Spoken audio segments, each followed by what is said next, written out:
Hello! Welcome to Shawnee Grows.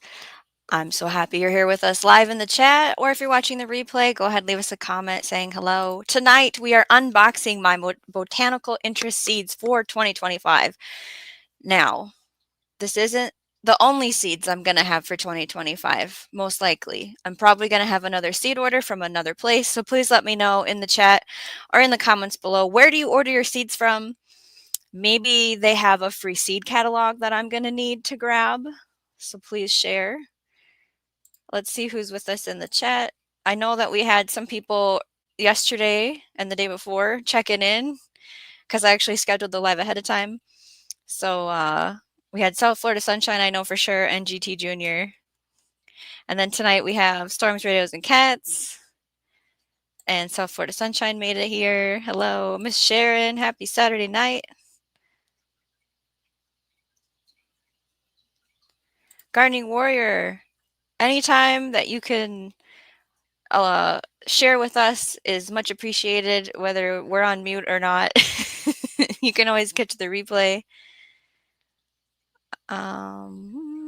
Everyone's saying hi. So first, we're going to look at some equipment that I got. So technically, I don't know if this is considered equipment, but I'm putting it in that category. They were selling from Urban Worm Company worm castings. So I actually got 2 bags. It says Houseplants, Gardens, Landscape on it, Soil Builder. And this is 4.8 pounds, 4 quarts, 2.1 kilograms. And it has directions for potting mix, for vegetables and annual flowers, for perennials, for rose trees, shrubs, berries, for lawns. It even says how to make a worm casting tea, worm casting extract, how to enrich compost. So if you're to read the NPK, it's 100. What worm castings are is worm poop, right? So yes, worm poop. The way this would be used, hello, Crazy Life Homestead. How's everybody doing is a good question. The way this would be used is you would, when you're digging your hole to plant your seed or your seedling, your start, you would put a little bit in that hole and mix it up and then put the plant in. This isn't something that you would spread in the fall or over your entire garden and then mix it up. It's just in that specific spot with that plant. Now, I shopped the Black Friday Cyber Monday sale, and I was trying to figure out, Raspberry Rock, welcome to the party. How's your weather? I was trying to figure out what they had for the sale to tell you guys, which, I mean, the sale's over now. I'm sure they have a Christmas sale. It was something like spend $300, which isn't that hard to do because they sell Birdie's beds, which are those metal raised beds. They have different tiers and sizes. You know, if you bought one of those or 2 of those, you could easily rack up $300, and they had 30% off. But you got this free seed starting kit. So it was your 4 cells, which are these.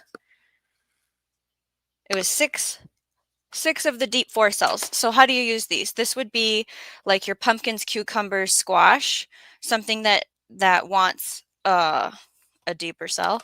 And then 12 of the 6 cells. So like these are nice because, I mean, this is high quality. This stuff I can pass down to my kids. It has a nice base to pop your finger through to pop the plant out. And then 2 of the trays, the 10-20 trays. It was, this is a $90 value that they were including for free. You know. Ooh, Raspberry Rock says, I don't see enough thumbs up. Find that thumb, everybody. South Florida Sunshine says, look at you gaining good stuff for your future greenhouse. Oh, Russell says, weather, cold and clear, nice moon. Yeah, the moon. Let's see, December would be called the cold moon, I believe. Fire in the wood stove, dogs sleeping on the furniture, such a good life. We had an ice. It was supposed to be an ice storm. We were under an advisory. We did get some sleet. They were saying 25-mile-an-hour winds and 1 to 3 inches of snow. I didn't get any snow. And I haven't heard from fellow Minnesotans if it went somewhere else or what the deal was. Oh, I talked about the worm castings. Yep. Does anybody use those? Maybe you have vermiculture or a worm farm and you harvest your own worm castings. Let us know. I picked up some seeds for indoor gardening, but not a whole lot. So, South Florida Sunshine, I would love 2 super tall birdies beds. You wear a size tall birdie beds. They have different colors. Um, they're very cool. South Florida Sunshine sounds heavenly from the inside of a cozy cabin with it. Yeah, it's a really cool glass. You can see in through the glass kind of wood stove. 1 to 3 inches of rain. That's a lot of rain. 1 to 3 inches of snow. Piddly. It is. It's a wholly different amount that falls. Miss Sharon, thank you for sharing the links. Gardening Warrior is a worm farmer. All right. Crazy Life Homestead. Bought my first green stock for the back porch for the Cyber Monday sales. Which color did you get? Because I almost went and ordered one just to have it in a color that I wanted, because I already have one that I bought on a sale at some point last year. And I didn't use it to its full potential. And I'd love to hear what you're envisioning for what you're going to do with it. Everyone's saying nice. Looks like a real tree. Did you buy it or cut it? Okay, so the tree farm around here closed because it's a real tree. So we had to drive many miles to go to another tree farm who also almost closed because of this, and this. And so the trees that they had on the property to cut, they haven't planted trees in 5 years because they weren't planning on staying a tree farm. They actually had to go to another tree farm and haul in trees that had been cut. And they actually, some of them, they had that netting on them. And they had different, like $90, $120. There was a really big one. Somebody came from North Dakota to pick up this tree. They used a tractor to put it in the back of the truck. It barely fit in the truck. I don't know. It was crazy. So they actually did replant, but it takes 5 years to get a harvestable size for the Christmas tree. So we weren't able to cut it with a saw on the ground like normal, just because of all those circumstances. I wish I could replant it, but we didn't buy one with like a rootstock on it. Okay, indoor. So I got one thing for indoors, and it's called Sprouts Salad Mix. So what this is you would put the seeds in a jar with some water, like let's say a tablespoon of seeds, right? You let it soak for 12 hours, 24 hours. You drain all of that off. I have a special lid on the top that has like a strainer lid, and I have a link to it in the description below if you want to check it out. It hasn't rusted. I've had it for over a year. It's stainless steel. It's never rusted. So you would add water every day and then drain it out, and you don't need soil. You don't need sunlight. It just sits on your counter. And after, I say 5 to 7 days. Yeah, rinse them twice daily, 5 to 7 days. And then you're going to see the shoot, and then you're going to see the cotyledon leaves. And then once the true leaves start to form, you should harvest it right before that. So what's in here is alfalfa, red clover, broccoli, kale, burgundy amaranth. Is that it? Yeah. And I've never had that kind of mixture before. So this is 30 grams for $6. And yeah, you can grow it any time of the year. Now, all this is a regular seed. So like technically you could take the seeds and put them in soil and plant them, and they will grow up to be the adult version of what I just read. But the thing about sprouts, if you don't know, I have a short about it, about all the nutritional value in sprouts and how you should store them and use them. So I'm excited to try that blend. Raspberry Rock. Growing a seed like a tomato seed into a big plant that produces dozens of tomatoes seems like magic. Isn't it wonderful? It's such a cool thing. And then you get to do it over and over and over again because that tomato gives you more seeds to keep doing it. And it tastes amazing. Storms, radios, and cats from across the house. That Mr. Coffee sounds like a rock tumbler. Is it a little noisy? South Florida Sunshine. That's not good unless it's a Mr. Coffee grinder. Oh, it's not supposed to be loud? Tampus Creek Homestead. Hello. We just got into the seeds part of the evening. Oh, YouTube was not doing what it was supposed to, apparently. Yes, yeah.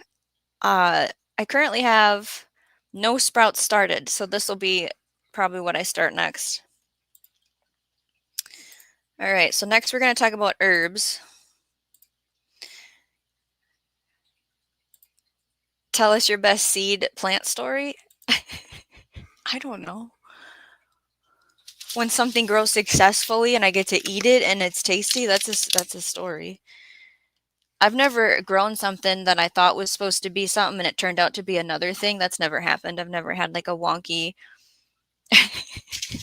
That's not what that was. For anybody in the chat, share your stories. Okay, so these are all in the same family. Basil.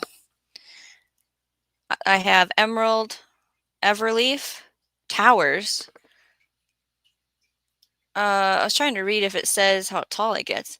And then tulsi, holy basil. Let's see here. And then purple petra. So the thing about the basil is I can let this grow and flower and put it in a bouquet, right? I can harvest the top and it'll bush out and it'll just keep going until the frost kills it. I can squeeze it in anywhere. It doesn't have to have its own little space. And then there's all kinds of ways to use it. You can use it to make something, or you could use it for tea. They're just so pretty. Okay, I gotta not stare at them. Okay, borage. Anybody ever grown borage? Borage? Maybe I'm saying it wrong. Deer resistant. It's this blue flower, and the leaves are prickly, aren't they? Like they'll poke you. But it's an edible flower, and it's good for pollinators. It gets 36 inches tall. I've never grown it, so we'll see how that does. These seed packets are really nice. They tell you when to sow outside and when to start it inside, so you can do either way. And then it talks about germination instructions. So like if you need to surface sow it, if it needs to have darkness, if it needs to have light touching it in order for it to germinate. And usually on the inside, after you get the seeds out, there's information. South Florida sunshine. Yes, I saw the sprouts short. And by the way, guys, Our Lady Shawnee Grows is getting views, but working on hours and subs. If you can shout her out places, much appreciated. Yeah, I have a goal. So sharing it out would be very helpful, and watching playlists. Raspberry Rock. I had a tomato plant magically grow at the side of my deck. Okay, where you fertilize it a lot. It turned into the biggest tomato plant ever. Well, that's the secret. Yeah, I was a volunteer then, because if you didn't plant it there, that's wonderful. Was it a slicer or a cherry tomato or a sauce tomato? South Florida sunshine. Yeah, you fed it all the, the off-grid permaculturist. He's going to use that now probably. You're an off-grid permaculturist. All the nitrogen. Yes, Crazy Life Homestead. I have 252 subscribers. That is something to celebrate. I'm happy about it. We'll just keep growing. Destiny Fitzgerald, welcome. Yes to borage. They are great. Next to strawberries. Hi. Okay. Good to know. I have a strawberry field, and then I have strawberries in my food forest that I started. Your borage, well, I think everything doesn't. You have perennials everywhere in Florida. I don't know. Does this tell me zones for perennials? I don't think it does. Destiny, love the borage with fresh cucumber. Okay, that's a combination. Yeah, I have no clue how to use it, so that's a good tip. Volunteers have great genetics usually. Yeah, because they have become acclimated to your climate, your little microclimate. If you just keep saving the seed from that tomato, that like this deck porch volunteer tomato, if you just keep planting that, it keeps getting better and better each year with it being able to grow. Like if you grow something in a drought and you don't fertilize it and you save those seeds every year, it just becomes used to that. So you don't have to take care of it. There was a tomato plant that this guy kept saving and did all those things, like didn't water it, didn't fertilize it, just whatever happened, happened. He saved the seeds from the fruit it produced.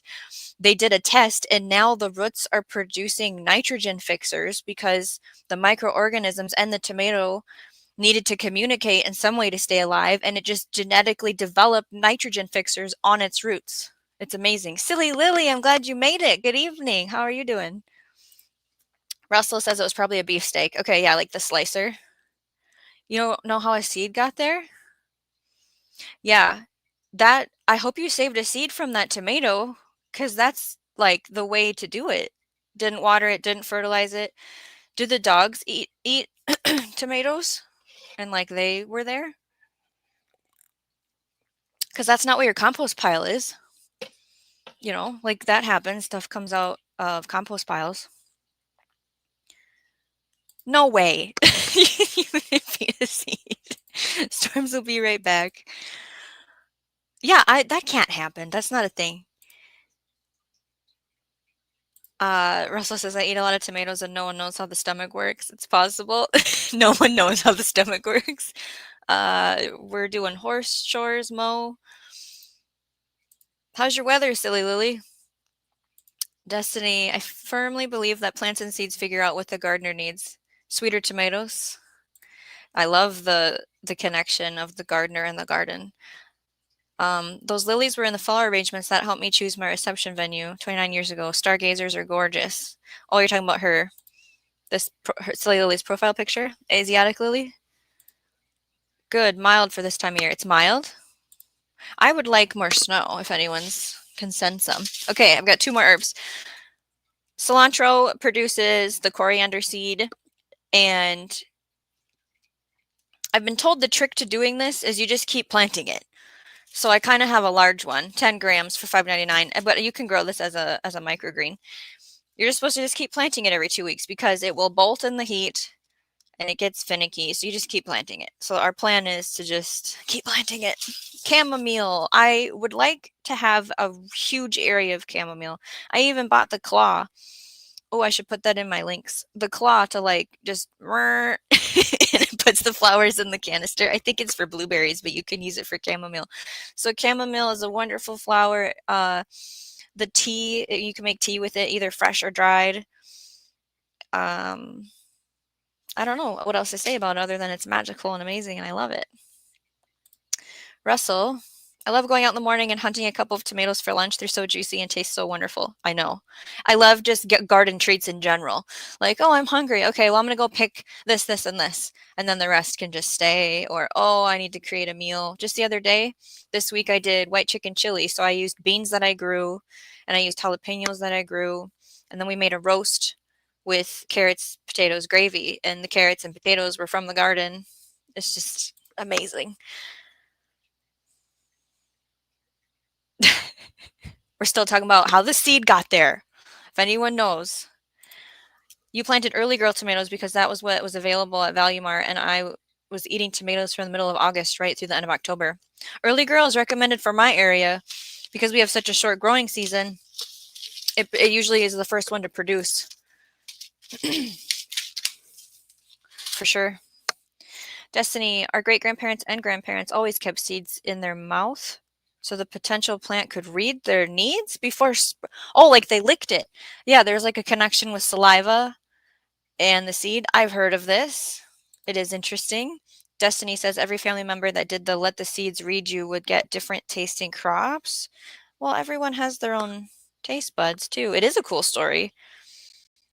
It's fantastic. Storm says, I cannot wait to get out in the yard to grow here at the new place. No, I'm not ready. I don't have my map planned out. We're going to hold off on spring. I have a rain garden that I started because I gardened very hard this year. And so I need to add to that. I planted a bunch of perennials. It was a kit that Minnesota provided at a co-op. So I picked up some seeds, and Barry, there's some seeds in here that I know you're going to like. And I'm hoping they're either going to become perennials, they are perennials, or they're going to self-seed as annuals.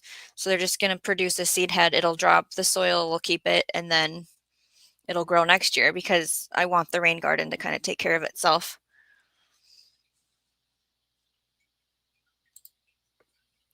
We're talking about, holy crap, you lick your seeds? Oh, my juice buds. That makes so much sense. Wouldn't it be funny if you could eat a tomato seed and it would produce tomatoes in your... Well, that doesn't make any sense. It can't sprout in... I mean, yeah, it'd be funny because it's not possible, right? There's no sun, there's no nutrients, and it's acid. Okay, this is like a huge... Oh, my hip just cracked. This is a huge pollinator garden flower mix. So... tell me what's in here. Here we go. Borage, sunflower, bachelor button, calendula, zinnia, cosmos, dill, basil, hyssop, poppy. So this is just to bring beautiful insects. Look at all the different heights and layers and colors and textures. It's going to be so exciting. And then I also want to plant this Mexican sunflower. Never done that before. New plant to me. It loves heat. 3-inch orange flowers. It attracts butterflies, bees, and hummingbirds, and it's deer resistant. Yes, please. This is what I was saying, Barry. Pay attention. Check out what I got. Hollyhock. So, let's see. I can't do this. It's all... Here we go. This is what I normally see. Is this flower for hollyhock? This is called outhouse. So pink. It's like lots of pinks and white. This one, though, look at that. I know this is not a good camera, guys. I'm sorry. Double blend, it's called. Look at the flowers on that. These things get tall. Like, taller than me. I've seen them taller than me. They're hardy in zones 3 to 9. So yeah, this is going to like be in a permanent space. One more here, wild bergamot. I think this one smells good. But look, it has a hummingbird on it. What's not to love about that? Did that say perennial? Perennial where? Zones 3 to 9. All right. Deer resistant. I'm excited about that one. South Florida sunshine.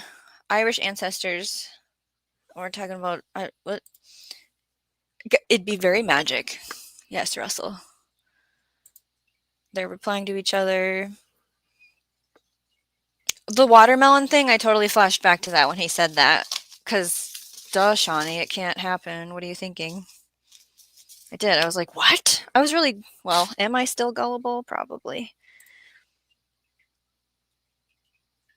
Deer resistant means, does it scare deer away? Ooh, let's look up that word to see, because I don't think that's what it means. I think it just means they won't chew on it because it's yucky to them. Let's find out. What does Google say? We don't want to keep deer away at Russell's house.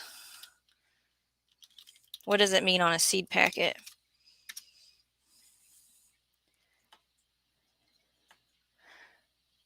The plant's parts, foliage, flowers, stems, fruits, roots, are unpalatable or toxic to deer. So they're less likely to be eaten. It's not a guarantee, right? Well, deer proof is different, correct? Deer resistant is not deer proof. There's many factors. So it's just... Yeah, I know. The hollyhocks. They bring back memories for you, outhouse hollyhocks? Really? Okay, bergamot. You said so delicious. Is that something we can eat? Silly Lily, I love hollyhock. My girlfriend gave me a bunch of seeds from hers. She said just drop them anywhere on the acreage and they'll grow. Hers are as tall as her house, dark red, pink. I've seen them, like, I guess if you space them kind of close, you essentially could have kind of like a privacy fence. Now, where I'm planting them is at the offsite garden, and it's windy. I mean, it's windy, but they're kind of tucked in a spot. God's desire for me, welcome. We're talking about seeds for 2025 that I got from Botanical Interests. So talk about, where do you get your seeds from? Maybe I need to get a catalog from there. And how's your weather? South Florida sunshine. My dad's family, the Mullins, had their farm up in New York. I just will have to dive into the rabbit hole. Oh, we're talking about something. Okay. So that was the rain garden. We've got more piles, guys. Stay here. So this pile is for the beneficial pollinators. Also, you can plant them to repel garden pests. It kind of confuses them because they'll smell the flower and not eat the crop that they're looking for. Most of these are edible as well for us, or you can use them to create something, like you could infuse them in an oil and create a salve or a lotion or a cream. Mushroom Mark, howdy. Good to see you. You make tea with bergamot? Well, I'm not making no perfume. Blech. Oh, I really? That's in Earl Grey? Okay. Well, I want all of the things to make tea with, so I'll have to remember that when I plant it. Because now I'm like, gosh, do I need a tea specific garden area? Let's just start a new area. Okay, so it's Saturday night. Is anyone else having a stiff drink or two? Yeah, share in the chat what your beverages of choice are. People are greeting Mushroom Mark. It's 43. You get seeds from many sources. Yes. I have some catalogs coming of places I've never ordered seeds from, and you know you got to try it, right? Oh, what was, oh yeah, I read the category. I forgot what I was going to show you for a second. Scotch on ice and beer. What's the beer on the side? What's the flavor are you rocking this evening? Oh, Silly Lily. I love dandelion root tea, the roasted root. It's so flavorful. So good. Oh, it's just a lime wedge, not the lime cordial. Bergamot. Oh, it's just Budweiser. You're on a budget. All right. Oh, so, okay, back, sorry. Did you pick up any of the winter variety packs yet? Or are they not? Well, they've got to be out. It's December. You know what I'm talking about, right? Bergamot has a smell that goes nicely with a bit like citrus and essential oil. All right. Has anyone tried growing lovage from seed? Good question. I might have the seeds from survival seeds, but a lot of the stuff I tried to start last year in that category like didn't work out because I couldn't pay enough attention to it to nurture it. So if you can't just broadcast it out in nature and it comes to life, it gets a little complicated. Like if it needs to have some kind of cold period and then it'll germinate. So if anyone knows, let Destiny know. It's on my list because, so why do you want to grow lovage?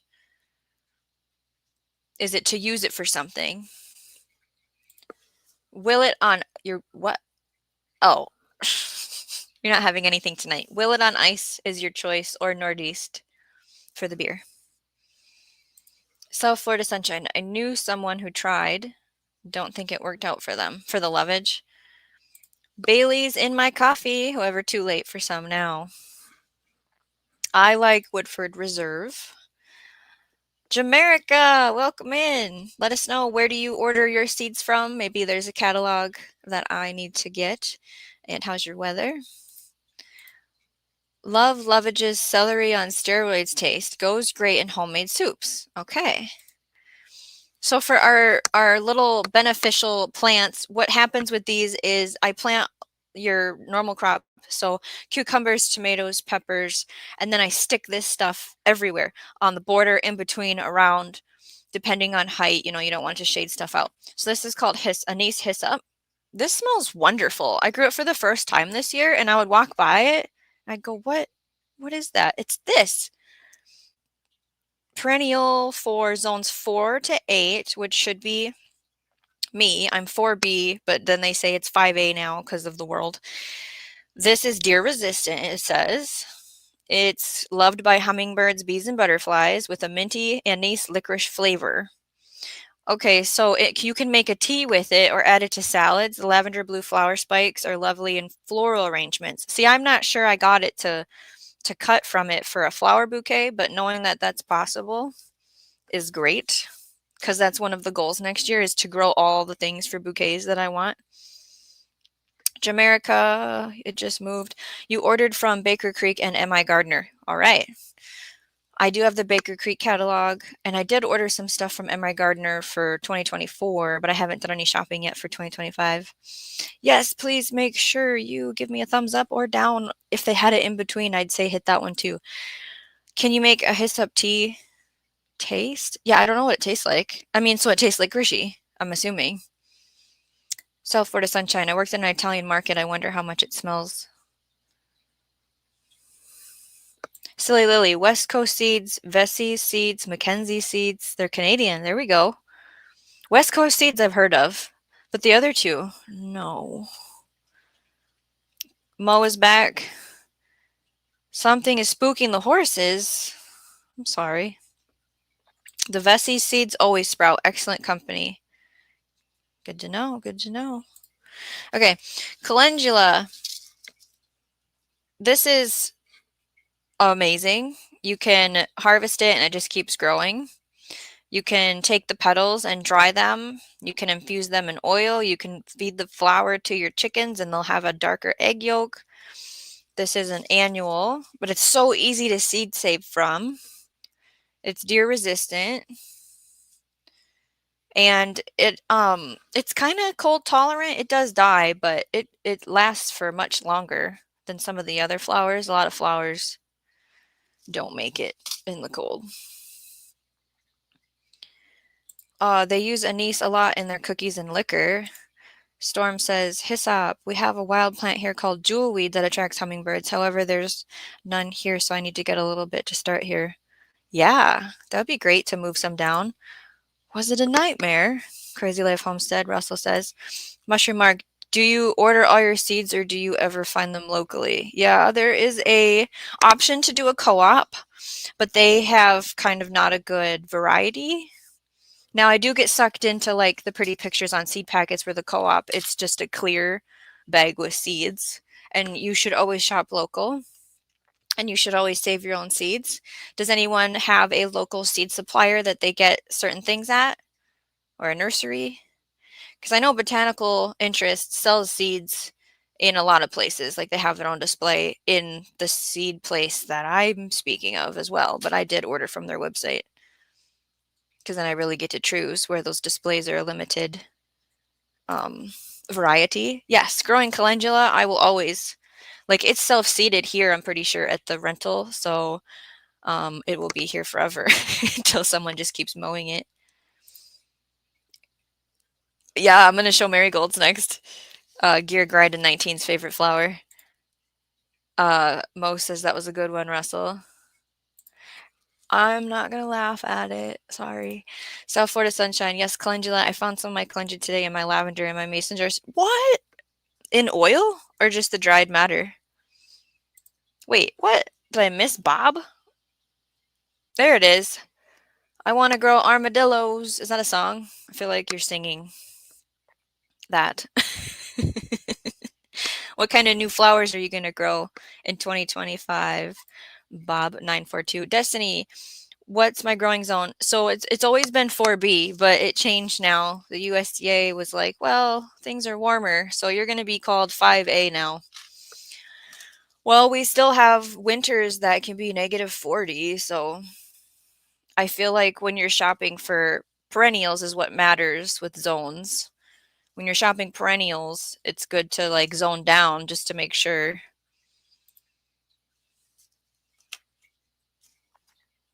God's desire for me. I buy vegetable seeds locally too. Yes. You got to try them all. Crazy Life Homestead. I've ordered from Johnny's Seeds, Totally Tomato, and Baker's Creek. I have ordered from Johnny's before. I haven't, yeah, this is the only seed order I've done so far for 2025. I have seeds left, obviously, in my seed collection. Totally Tomato, I've never heard of. Yes, hit the like button. You think it's a deer that spooked the horses? Is that what we're talking about? Comfrey. Okay, I have a source for that.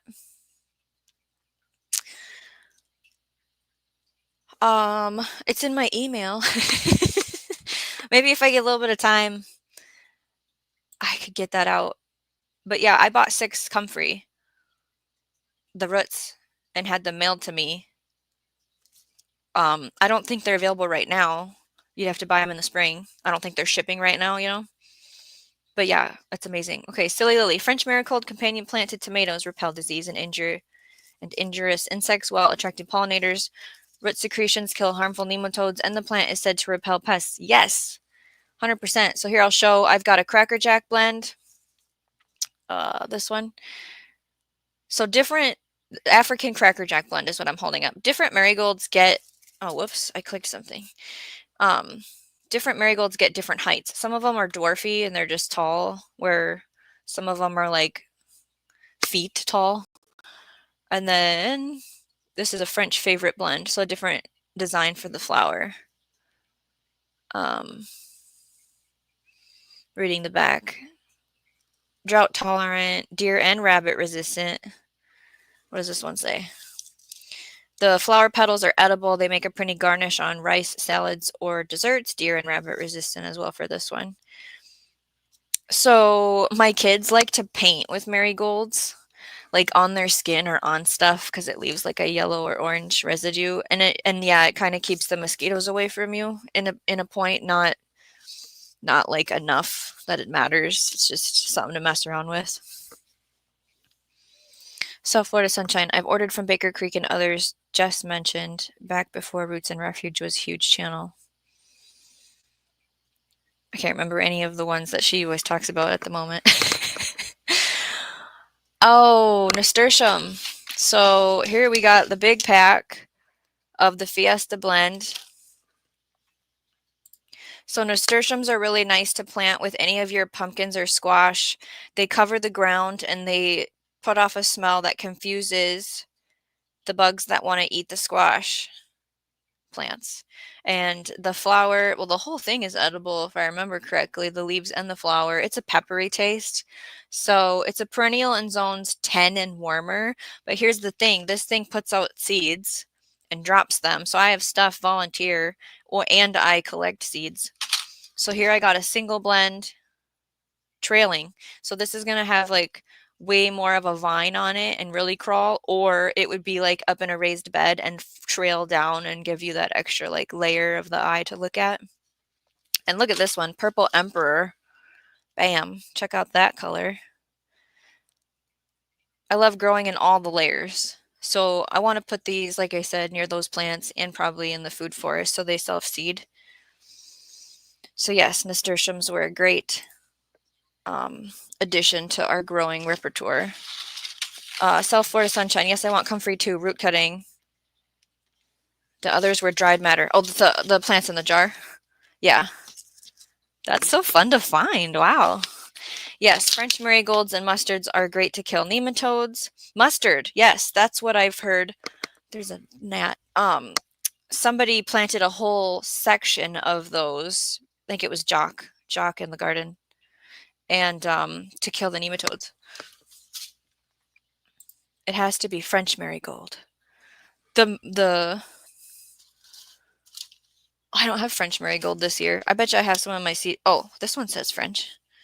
I feel like there's another marigold that I wanted, but isn't in here. Maybe it's in my cut flowers section. We'll get to that. They stink when you mow over them. They are very fragrant. Yes, Mushroom Mark. The marigolds. God's desire for me. My marigolds were crazy this year. Bloomed late and lasted until the freeze. Dang, that's wonderful. Yeah, like you're supposed to be able to plant them as a border edge and like the rabbits stay out. Supposedly. Let's see. Silly Lily, good to grow on edge of garden beds or throughout the garden. Yeah. South Florida Sunshine Memory is slipping tonight too, more than usual. Yes, you have such a good repelling flowers. Yeah, that's my repelling flowers haul. Crazy Leaf Homestead, yes, the horses are a bit on edge. They don't like change. They won't run through the fence, but they will make a fuss and blow like a deer to ward off the danger. Storm's Radio Cats, and then Shawnee pulls out the nasturtium. Yes, I know, the Purple Emperor, so pretty. Yes, it was. We're going to talk about cut flowers next, you guys, so it gets even more magical here. South Florida Sunshine. I would love that volunteering places. Our son kills it as an annual. Never seen nasturtium sow themselves. That's crazy. The sun is just insane. It was Glenn and How to Garden that helped me with the root knot nematode situation. I'm not sure we have those here because it gets so cold. Firecracker.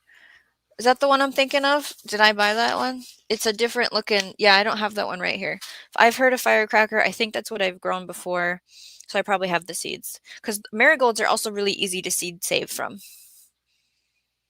Destiny, our British friend, eats the nasturtium seeds. She doesn't need to save and pickles them and calls them poor man's capers. Yes, I've never tried that, but I have heard of it. I don't know if I'll ever try that, but I do know of it. It's all about biology. What are you doing in here? How's your weather? Where are you getting your seeds from? We're talking about the 2025 plan. We're going to do cut flowers, both focal and filler next once I get caught up here. Someone should explain the root knot nematode. Yeah. South Florida sunshine. If you aren't able to, I can look it up quick. Seed notes. Yes, I forgot to say. You should get your notebook and pen out, everybody, and get some ideas here. South Florida sunshine. Like it sounds. You pull up and say tomato that is struggling. It looks like knots are on them. It's their dang babies. They eat the root so the plant cannot grow. Like you can water it and fertilize it and it looks like what is going on? You pull it out and you're like, oh, that's why it didn't grow roots out anywhere because the nematodes chewed on them. Storms Rails and Cat says to South Florida Sunshine, remember this past spring where my nasturtium popped up on their own? Yes, the volunteers. It is so good to see. It's all about the biology. I agree. Duncan, 1900 Homestead, welcome to the party. It's okay. You got lost in resin land. That's okay to be lost in resin land. We're just talking about seeds. You can catch the replay for the beginning. GT Jr., hey, good to see you. How's the weather? Did you buy any seeds this weekend? I can watch the replay. Yeah. I'm going to try and have like timestamps with the categories, and then you can go to that timestamp if you're just looking for like the focal filler cut flowers and whatnot. Everybody saying hi. Silly Lily, I planted peonies directly from root into my garden. Second year, had a few flowers. Next year should be the year. Yeah, I agree. Brown-eyed Susans, those are popular. For sure.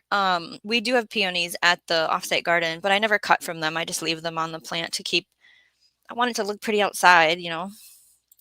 South Florida sunshine. They lay their babies in the roots, and the babies feed on the roots and the knots. The knot is them in that little bubble or knot. It's very hard to get rid of root knot nematodes, I imagine. I plead the fifth, GT. I'm buying the seeds. Oh, this is a safe place, GT. You can share. You can share. I'm sure we'll have time because I drank a caffeinated tea. After I get through the seed pile mountain, we could share the link and chit chat a little if we want. Silly Lily. And of course, I had to have lilies. I know I have lilies. They were so tall and strong, gorgeous. I love lilies. I want to plant more ones, but I don't know where I'm going to put them. Right now we have like red, yellow, orange. So thank you for sharing the links, Miss Sharon. Please check out everybody's channel. Everybody's wonderful here. Carol would love peonies, but it's too hot in Florida, I imagine. Okay, what are your cut flower options tonight? Okay, thank you. Yes, we're gonna do that right now. Cut flowers, so focal and filler.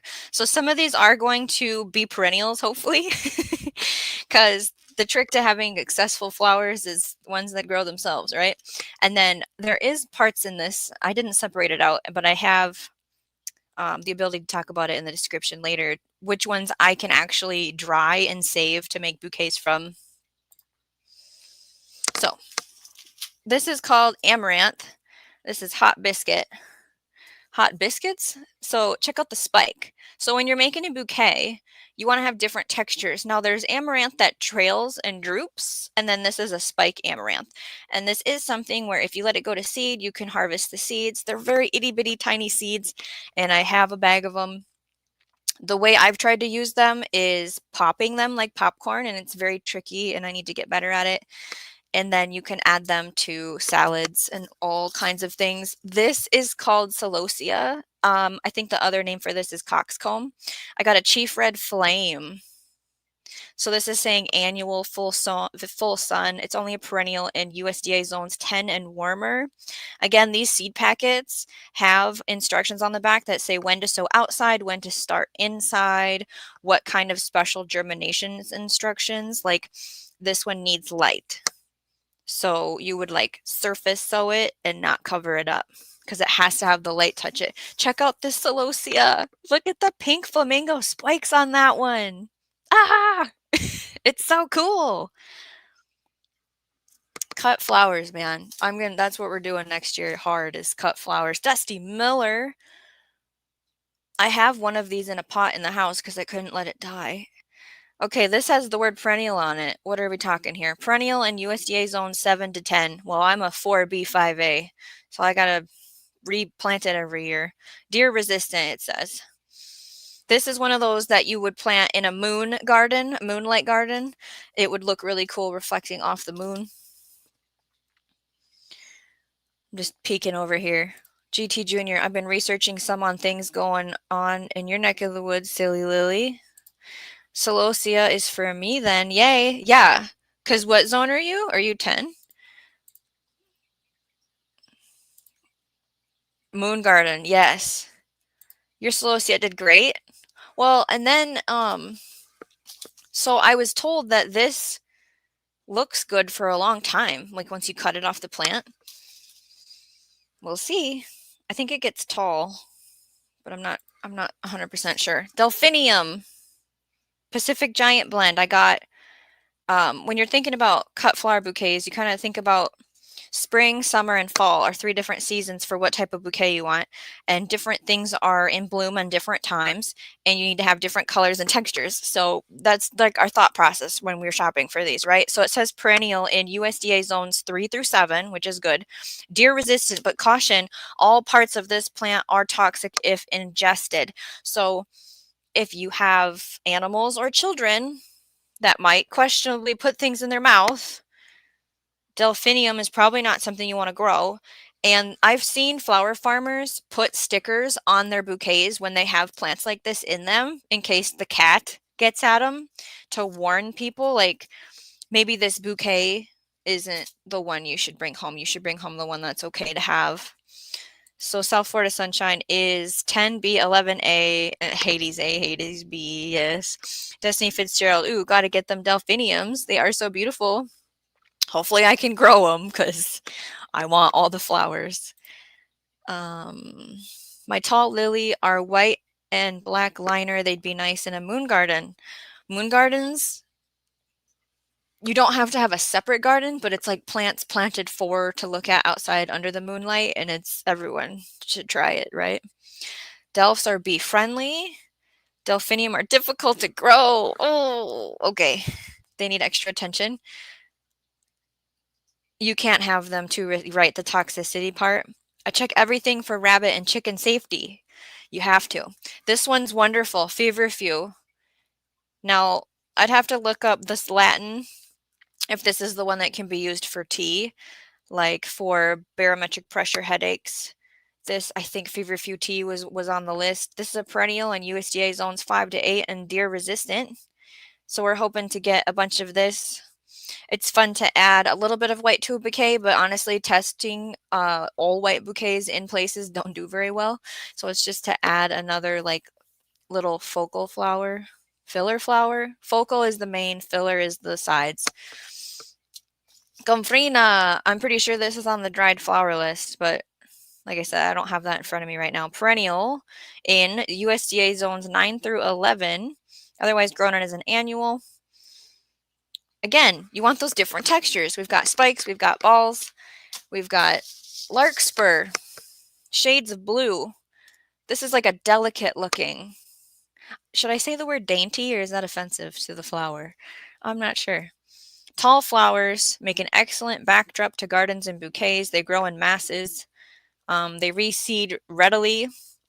They bloom in cooler weather of late spring and early summer and in the mild summer climates and can continue through fall. Deer resistant. Caution, all parts of this plant are toxic if ingested for the larkspur.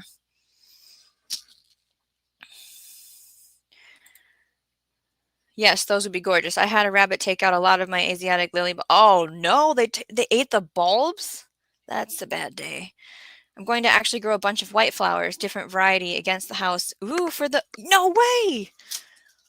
Tell me the list. Do you have the list already? Like, what are you gonna do for the white flowers, the types? My Gumfrina didn't do good. Hopefully next year they will. Oh, yeah. That's the hope we have as gardeners, right? Like, it's not dead yet. It's gonna do good in the second and third year. We just gotta keep trying, right? South Florida Sunshine. I love Larkspur. Had one start and yanked it out when it first flowered, so I guess it's good it did not reseed. Silly Lily says, don't have rabbit issues here. However, I have pocket gophers. Oh, that's a problem. Destiny says, was so tempted to grab a few lupins from Ontario to bring home and try to plant from seed. Resisted the urge in case it was against the law. There was a plant that I liked. It was like this tall foofy grass, and I looked it up, and it was like, nope. Can't think of the word, but you're not supposed to buy it or sell it and plant it in our state. Don't forget silver greens for the moon garden. GT says, I'll do a video on it one of these days soon, Silly Lily. Sure, GT. Flax, cherry caramel, check that out. I'm going to say pink. Yep, pink, flax, cherry caramel. Let's see here. Deer resistant. What else can we read about on here? Fragrant. See, some people don't want fragrant, but bring it on. Some kind of approved novelty award winner. I'm not sure what that means. Salvia. Blue Victory. Again, we're doing a different type of stem here. It's a taller, spikier stem. Perennial in USDA zones 8 to 10, usually grown as an annual, attracts pollinators, deer resistant.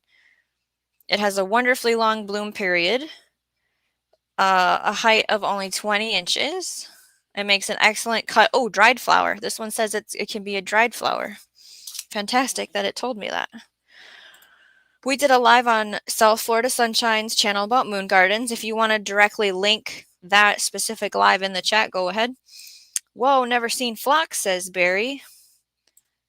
I was a big help. Just did some research. Wasn't based on experience. Yeah, if you want to just drop the actual link, either Miss Sharon or Carol, to the Moon Garden Live, I think we can, you guys can save it to watch later. Carol says, love the look of salvia. Miss Sharon says, phlox grows all over the road banks here? Usually purple, lavender, and blue. Wow. Duncan says, I have spring and summer blooming phlox. Oh. Ooh. When does this one? The blooms will pause in intense summer heat, and they'll come back in the late fall. Cooler. Okay. All right. Status. Cotton candy blend. USDA perennial zones 8 through 10, deer resistant. Reach 18 inches long. Papery texture. Grows well in coastal areas. Well, that's not very reassuring for me. I'm not in a coastal area. Attracts pollinators and is drought tolerant. I'm excited to mess with this because it's just a really good addition to a bouquet, right? Straw flower. I think my son likes straw flowers. We had a yellow one this year. King size silvery rose. So this has like a different texture just by feel and look. It is 36 inches tall. Produces all summer long. This is a dried flower. I'm almost positive it was on the list for dried. Yeah, beautiful silvery color when dried. So that's on the list. And then we have some classics here. Are you ready? I don't see CR in here, but hopefully Creative Redundancy comes in on the replay and sees this section because check it out. We got the Mammoth Sunflower. This is going to be, the stalk can be 12 feet tall and produces one 10-inch to 12-inch flower. Sunflowers are, I feel like, easy to grow. Birds love to eat them, of course. They add extra everything to the garden because of the height differences and different kinds of petals you can get. So we also have a vanilla ice. So that one I'm not cutting for a bouquet, right? That one's like just for me to look at in the garden and get seeds from. The sunflower vanilla ice has a 5-foot tall plant and is a moonlit garden plant. Drought tolerant. The flowers are multi-branched, 3 to 5 inch flower heads. I have more sunflowers. Here we go. This reminds me of Autumn Beauty. This one says Heirloom Beauty, but it reminds me of Autumn Beauty. So it's your fall colors, orange, yellow, red. Yeah, so, oh, okay. Here we go. It's a mix of Yellow Queen, no, Lemon Queen, Autumn Beauty, Velvet Queen. Yeah, that's why it looks so familiar. I've grown all those individually. They're just all together in this packet. So leave some seed heads standing in the winter as a treat for the birds. The multitude of blossoms for a generous amount of cut flowers, lots of pollinator activity, and there's more sunflowers. Here, look at this one. Florist Sunny Bouquet. Look at I can't remember what these are called when they look like that. Maybe it tells me on the packet. Okay, the names that are in this mix. Are you ready? Apricot Twist, Lemon Sorbet, Moon Shadow, Peach Passion, Starburst Lemon Eclair, Stella Gold, Pro Cut Orange, Pro Cut. That is used a lot for cut flowers for sunflowers. Is Pro Cut, and then it'll say like the color it's going to be. And usually that means it doesn't drop pollen all over, because some people in their bouquet don't want the pollen on the table, right? So let's see. Plant 10 inches apart to produce longer stems and smaller blooms. And they're all pollenless hybrids. So yeah, these are good for cut flowers because there's no pollen drop in the cut flower arrangement. But there's still nectar for the pollinators. Drought tolerant. But they do the best with regular watering. Okay, where are we here? I think we're here. My aunt used to grow those on her farm. Wow, the memories. South Florida sunshine. You did pick some good flowers for fresh and dried. Sunflowers are berries jam. Oh my God, how cool is that with a moon garden? Yeah, yeah. Because you guys got the link in there, right? Yeah, okay. Ice Ice Baby, haha. Oh, Carol. I love the autumn mix. Yes. Silly lily, tulips, daffodils, hyacinths, lilies, allium, peonies, iris, snow crocus, all in white for the moon garden. That's going to be fantastic because it just takes care of itself. I totally planted tulips, daffodils, hyacinth, crocus, snowdrops this fall for spring bloom, but maybe one of something in there is white, but that's a really good idea. I love that. That's going to be wonderful. Storms, Radios, and Cat says, I had the auto mix, but from Dollar General, they were attacked by straight line wind. Oh, they got blown over. 14 watching. I don't know how many thumbs up. This says 6, but make sure you hit that thumbs up. What zone are you in, Silly Lily? Says Carol. Okay, I have another sunflower. Is this the same one? Oh, it's the same one. I got 2 of the magical non-pollen dropping. We're almost to the end of the cut flowers, okay? Yarrow. I got Colorado Blend. These are hardy, low maintenance. They are perennials and USDA zones 2 through 9, drought tolerant, deer resistant. They make wonderful cut flowers. Whatever's left is going to attract beneficial insects. Long-lasting flower clusters, red, rose, pink, yellow, white. Now, again, like with yarrow, the Latin name would help you if this is the medicinal yarrow or not. I don't think it is. Achillea millifolium. So if anyone knows which Latin name yarrow is used for medicinal purposes, you can put it in the chat. Oh, they're tipping over. Okay, this last one, everyone needs to grow it. Okay, everyone. and it's called zinnia. Okay, it is the beginner's flower. It was on my recommended beginners growing list that I did on Diva in the Dirt's channel. It was a get to know me Shawnee Grows interview. If Miss Sharon or Carol can put it in the chat, to Diva in the Dirt's, live stream where we did an interview on why, who, how, all the things with Shawnee Grows. So the thing with zinnias is they're a cut and come again flower. So if you follow the flower down to the point where it splits and it's going to make a new one, and then it'll bush out, and then you harvest that stem. So I have to have the purple because, fun fact, one of my favorite colors is purple. Key lime pie blend.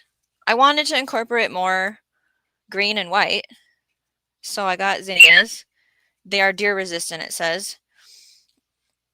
The thing about zinnias is I want to grow a rainbow bouquet, right? But like blue is kind of hard sometimes to get as a cut flower for me. But rainbow bouquets, right? Rainbow bouquets. Benary's Giant is the ones I love the mostest. The heads on them are just magnificent. This is a blend. Does it tell me the names? No,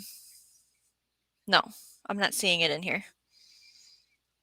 But it's the best cut flower for the beginners is the Benary's Giant Zinnias. And then here is another mix of different colors for zinnias, the California Giant blend. So technically with flower farmers, they grow specific colors in blocks. They don't grow mixes because when you go to harvest, you just want to go get that color and put it in your bucket. So I am not a flower farmer. I am just trying to keep stuff alive and make a bouquet at this point. And if I sell a couple, great. So we just bought mixes to try because I'm figuring out how to build a bouquet still. I have no clue what I'm doing.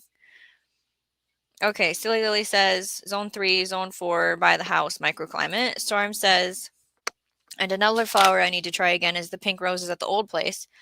I need to actually get a nice long cutting to start here. Also, there is a red rose next to the driveway that needs extra love. Good plans. It's the white. I'm unsure where I put my medicinal yarrow at the moment. Yes, it's the white yarrow. I was thinking the same thing, and I might have in my survival seeds the white yarrow, but I don't remember the Latin name. Zinnias are lovely, very sturdy. Yeah. Key lime blend is very nice, says Silly Lily. South Florida sunshine. Oh wow, yes, I have a bunch of those microclimates. Yeah. Crazy Life Homestead. I'm also looking forward to grow false heather. I just have to find it in the spring, Lowe's or Home Depot, unless you know where I can find it. I don't even know what that is. Does it have another name? I gotta put this mountain back together here, and then we have one more seed pile. If you've got to look at vegetables and fruits is the last category here. There is the link to the Diva in the Dirt interview for Shawnee Grows. Please put it in your watch later and tell her Shawnee sent you. Storms, Beauties, and Cats. Yarrow is good for cold and fevers as a tea. Also pain relief for menstrual cramps, toothache, muscle spasms. No idea which Latin version. I think yarrow is the one that stops bleeding when you put the flower in the wound. Everyone, grow some yarrow. This is how we're going to talk this much more. And then we can, I feel awake still. We can have people come up and talk about, let's take a tea break here.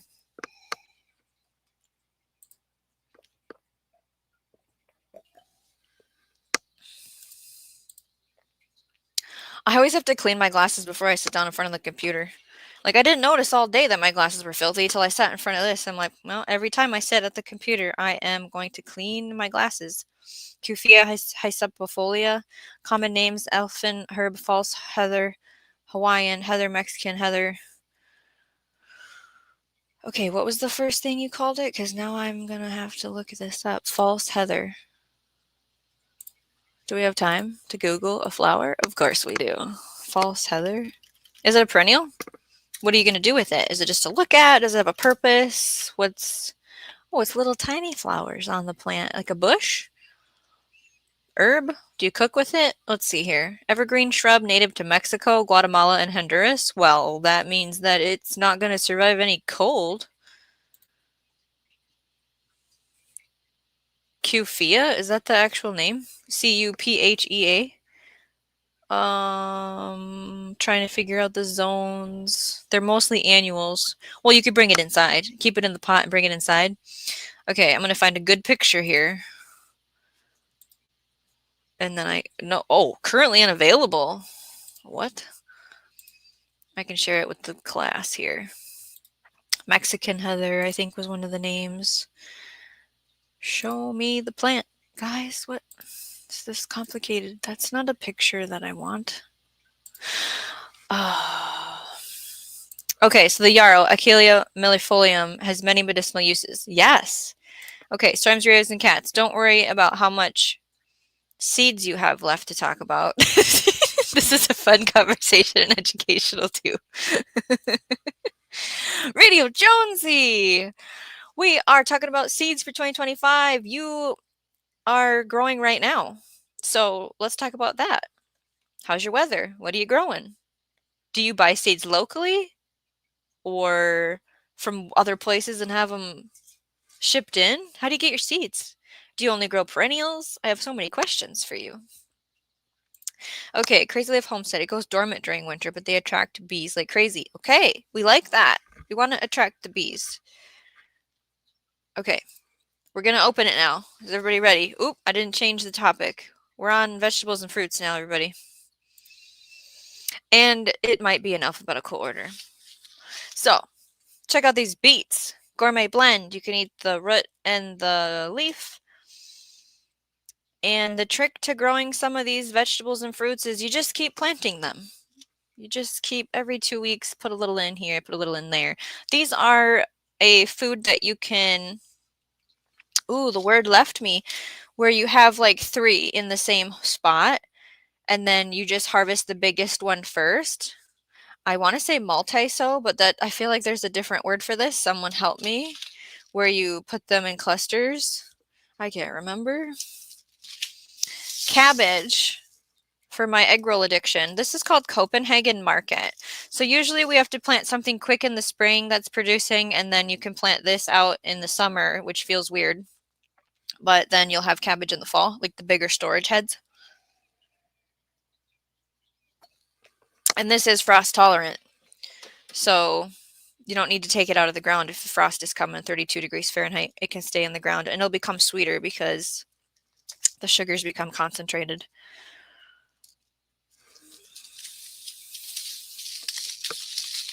Okay, what is Silly Lily saying? To storms. When we moved here on this acreage, there were already 2 rose bushes established, pink and dark pink, transplanted to sunnier location, and they are thriving. Okay. Here's a red cabbage. It's fun to have different color. And what is it in purple food, Carol? Anthocyanins that are good for us. This is a variety that stores well. Carrots, okay? Carrots. There's more carrots, but this is what I bought for now. So this is called Scarlet Nantes. For me to successfully grow carrots, I just choose shorter varieties. Because you know how you can struggle with getting a nice deep rooted carrot because of soil, growing conditions, whatever reason. Just grow a shorter one. Sow them every 3 weeks. This is talking about succession sowing.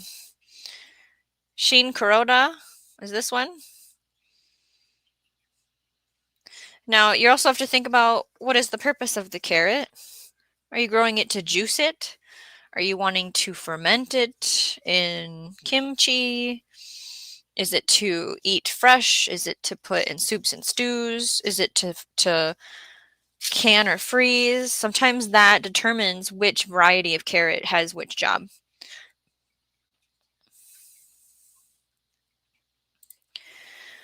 Cabbage. Do you have a long enough season for them? Yep. So was it Tiara? Tiara is like, was it 45 days? And it produces a little head. So you would start them indoors and plant them outside. I have a calendar. I don't have it next to me, but there's a certain amount of time. You would harvest them before it gets hot. Otherwise, they'll bolt. And then in the summer, you would start your fall cabbage and transplant it outside in a specific month. And then it can frost on them just fine. You want it to have the head forming.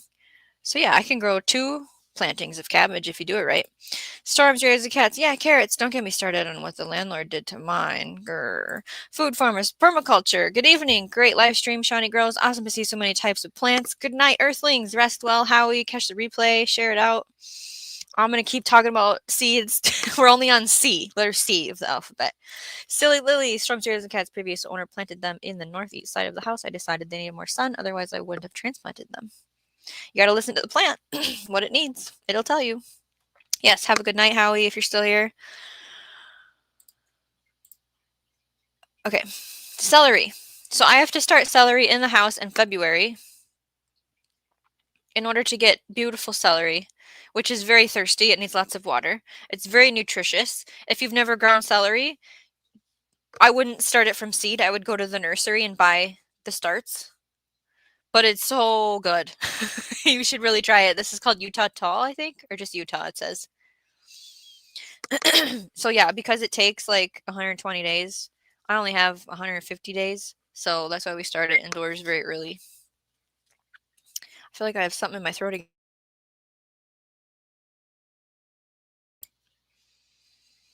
Be right back, says Duncan. All cool, we'll be here. Storm says to Silly Lily, good idea. The red rose bush next to the driveway has been neglected and it should already be as big as the pink one. I'm determined to save it. Celery's doing great. God's desire for me. Wonderful to hear. Again, celery is, you can freeze it. You can use it, just keep it in your vegetable drawer and use it. You can juice it. It has very good nutritional benefits. Florida Sunshine is back. Something about eyesight. I forgot what you were doing. Oh, cleaning your glasses. That's right. Okay, gotcha. God's desire for me. What zone are you in? Because we all can't remember all the zones for everybody. Cucumbers. I have 3 types that I'm going to talk about now. Homemade pickles, it's what it's called. So what you want with this type of cucumber is a smaller size. Like I like baby dills, right? This is a pickling cucumber because of the type of skin. So I trellis my cucumbers. I don't let them sprawl on the ground, and that's because then I can see them and I'm not bent over more than I need to be, and they get more airflow and they have less disease. This is a tasty green cucumber. So it's burpless, which means there isn't any seeds that form when it's in the I'm going to say edible state, because when it's mature, you're not eating it usually, like when they turn yellow. It's a Japanese cucumber. It's mildew resistant. It's highly recommended. It's fantastic. Now, I like to grow cucumbers as like the minis. They sell them in like 8 packs at the grocery store in a flat versus a honker, because once I cut into it, I need to consume it. I don't want to like save it for later. And cucumbers are excellent for juicing with your celery. So there's a green apple cucumber that I grew for juicing and actually looks round. That has good flavor or like more water content. I have another cucumber called Market More. Mo is 7B. What was God's desire for me? 8A. Everybody's warm.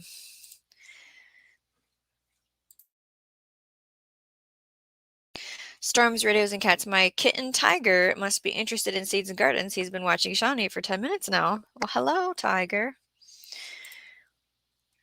Sharon, no one here had any luck with cucumbers this year. Oh, because it was dry, no rain. Isn't that interesting how you can have like a plethora of something one year and the next year, total failure? Total failure. Yeah, they do look like English cucumbers. God's desire for me, I'm just going to grow some mini cucumbers in my hydroponic system. I'm growing Monica.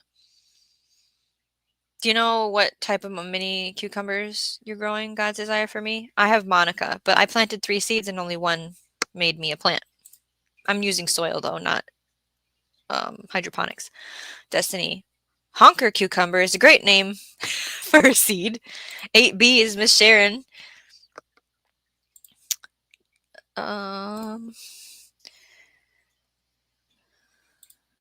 Seeds from Renee's. Okay, this Market More, I feel like everybody's heard of, right? You could let it get huge. It's a garden favorite. Produced in 1968. It's long, resistant to mosaic virus, long vines. It's a classic cucumber. Oh, I like that they named it after Monica from Carol. Kale. Lacinato or dinosaur kale is the kale I like to grow because it's tastier. It looks better. It doesn't seem to get chewed on as much by pests. You can juice kale. You can eat kale fresh in salads. It's ready with baby greens in 21 days. They have nutrients.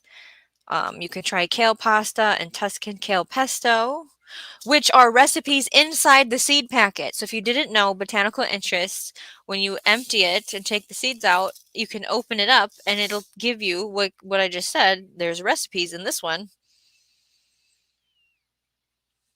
I'm trying to look at if there's any more things to talk about here. This is the kale I like to grow.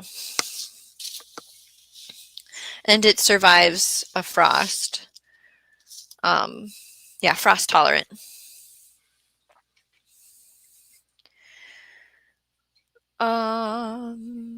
Silly Lily says, sounds like you have quite the garden planned. Cool. Yeah, I would like to grow all the things. I don't have anything else to do, right? No. Okay, I will check it out. I had no idea they had a cucumber that would work for hydro. Do you have a hydro system, Carol? Yeah, recipes? I know. You need to know how to eat the harvest. South Florida Sunshine. Shawnee is the planner. I like to have this is what it's for. And am I going to put it in the spring or plant it in the summer for fall? What's its purpose? What's the plan? I haven't sat down and made the plan. That's why I'm holding off on don't have spring come any faster because I'm not ready yet. It just says bush slicer. Okay. Yeah, the one I have is called Monica and it's a greenhouse variety and it's self-pollinating. You don't have to do anything. So with peas, I like shelling peas. There's shelling, snap, and snow. So shelling peas, you don't eat the pod, you shell it, and you eat them fresh, raw, or you blanch and freeze them. In the spring, you can grow a shelling pea that has much more trellising, much more infrastructure of greenery. It gets multiple feet tall. It produces much more pea pods, maybe a longer pea pod. In the fall, you need to plant a dwarf shelling pea because we don't have time for it to put all that infrastructure up. We just want it to get up, produce the pod, get a harvest, right? So for the spring planting for shelling peas, I have Green Arrow and Wando. So Green Arrow is 28 inches tall and Wando is 30 inches tall. Plants with 7 to 9 medium-sized peas in each pod. Because, yeah, some peas, there's different numbers of peas that'll show up in the pod if it's successful. And this is my favorite garden snack and my kids' favorite garden snack. Peas for life. I need to plant like an entire plot of just peas to even have any to blanch and freeze to have. Because I like frozen peas. I don't like canned peas. And then here is my petite dwarfy fall planting for pea. It's called Iona. And they don't require support. So it's talking about planting 4 to 6 weeks before your average last frost date. Like I said, I have a calendar that says when to put all this in and to watch the weather. You don't just go by what day it is. You look at the weather.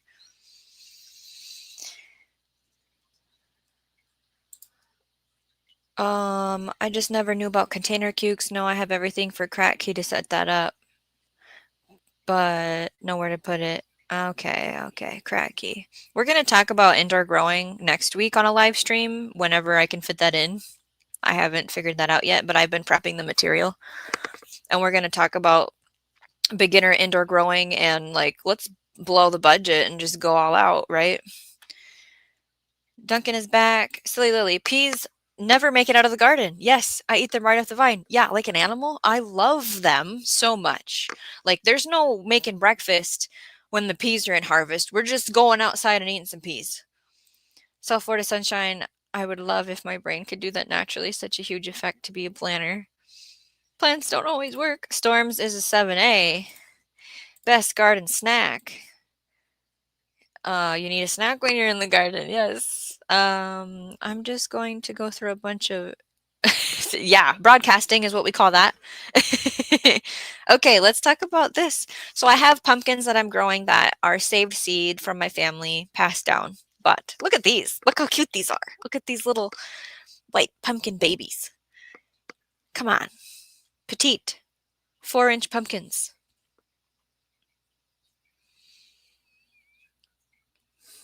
I have kids, so that's going to be fun for them. Does Botanical Interest Seeds have a catalog and how do I get one? So in the description is a link to Botanical Interests, or it might say Epic Gardening because he is the owner now of Botanical Interests. So to get a catalog,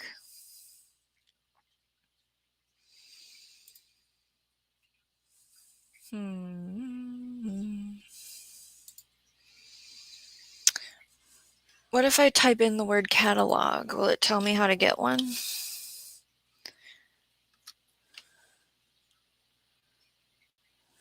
Does anybody have a clue? Somebody's heading to bed. Crazy Life Homestead is heading to bed. Yes, your rest is more important than seed gawking. Thank you. You'll have to catch the replay for the rest. We have a little bit left. We're in the S's of the evening. Yeah, ghost white pumpkin. I know. You have a white pumpkin that you forgot about in the cabinet with the teddy bear and the dishes. Fantastic. Well, make a mound. Plant them as a mound with the compost, just like David the Good talks about. I think they sent you a catalog, God's Desire for Me. I'm trying to see on the website like how you get them. Put your email in for the newsletter. Usually it just has the word catalog. They have a 15% off sale for the holidays. I don't know why they wouldn't have a catalog. I don't know. I can't do it and multitask with this. If someone could figure that out for her, that'd be cool. But there is a link in the description to go look around there.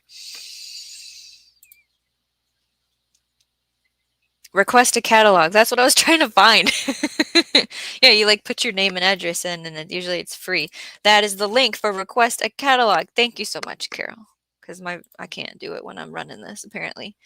Okay, so this is a winter squash, and it's important for me to grow things that sit on the shelf in the winter because there's 6 months we can't grow anything outside. This is called a honey nut.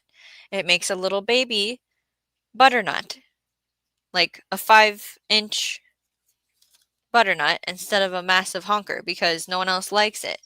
I just need to eat one, open it and eat it versus eat a chunk, save it, eat a chunk, save it, eat a chunk, freeze it at that point. So I was going to see if it told me how big the vine was. It's not big at all. And then there's butter bush, which is just like honey nut, butternut, but instead of vining out, it's more bushy. So you don't get as much, but that's kind of my point is I can't have giant honkers. You know what I mean? You love butternut squash? Oh, that's lovely. It's a very tasty squash, and it's I'm more of a like roast it. I'm not a huge like mash it up soup person, like puree it. I kind of want like a crispy edge, right? Miss Sharon. Teamwork. That's all. I only got one honey nut squash. Like on the plant, you only got one? Yeah, you have to plant. How many did I? I don't know. I have a box of them, but I don't know how many plants I had. And this isn't telling me. Maybe on the inside it tells you. Because, yeah, that's frustrating to get one off of the vine. Let's talk about tomatoes, shall we? Are these all tomatoes? Oh, that one's not. These are. So with tomatoes, you have ones that are interdeterminate and they just keep, I'm going to call it vining. They just keep growing and growing and growing until they can't support life, like nutrients and water, or the frost kills them. And then there's the bush where it grows to a certain height, puts on all its fruit, and then dies. So with that being said, there's also categories of little cherry or grape tomatoes. There's slicers, so big meaty for sandwiches and things, and then there's sauce to make a sauce. So this one's a bush variety and all these are pole. So let's talk about this bush variety. It's called Beefy Purple. So I like Cherokee Purple very much, and I like Purple Bumblebee, which is like the grape or cherry version of that. And I thought, I kind of want to try this. Beefy Purple. It's talking about smoky notes, like a fire roasted tomato. The fruits weigh between 12 and 14 ounces with dark green stripes. So we're going to try that. What I kind of want to know is if it splits easily like the purple Cherokee does. It just gets, you've got to like pick it before, like once it starts blushing, get it off of there, because anything uneven watering or all of a sudden rainfall, it'll split open. So then in that same category, now we're on the pole interdeterminate varieties. This is called beefsteak. This is a tried and true classic. This is one of those where you go to the farmer's market, everybody wants the beefsteak, right? They don't want to try any of the goofy fancy ones. They want this guy, and they want their bacon, and they want a sandwich, right? So 1 to 2 pound fruits. You need a sturdy trellis. What I use is a cattle panel with T-posts.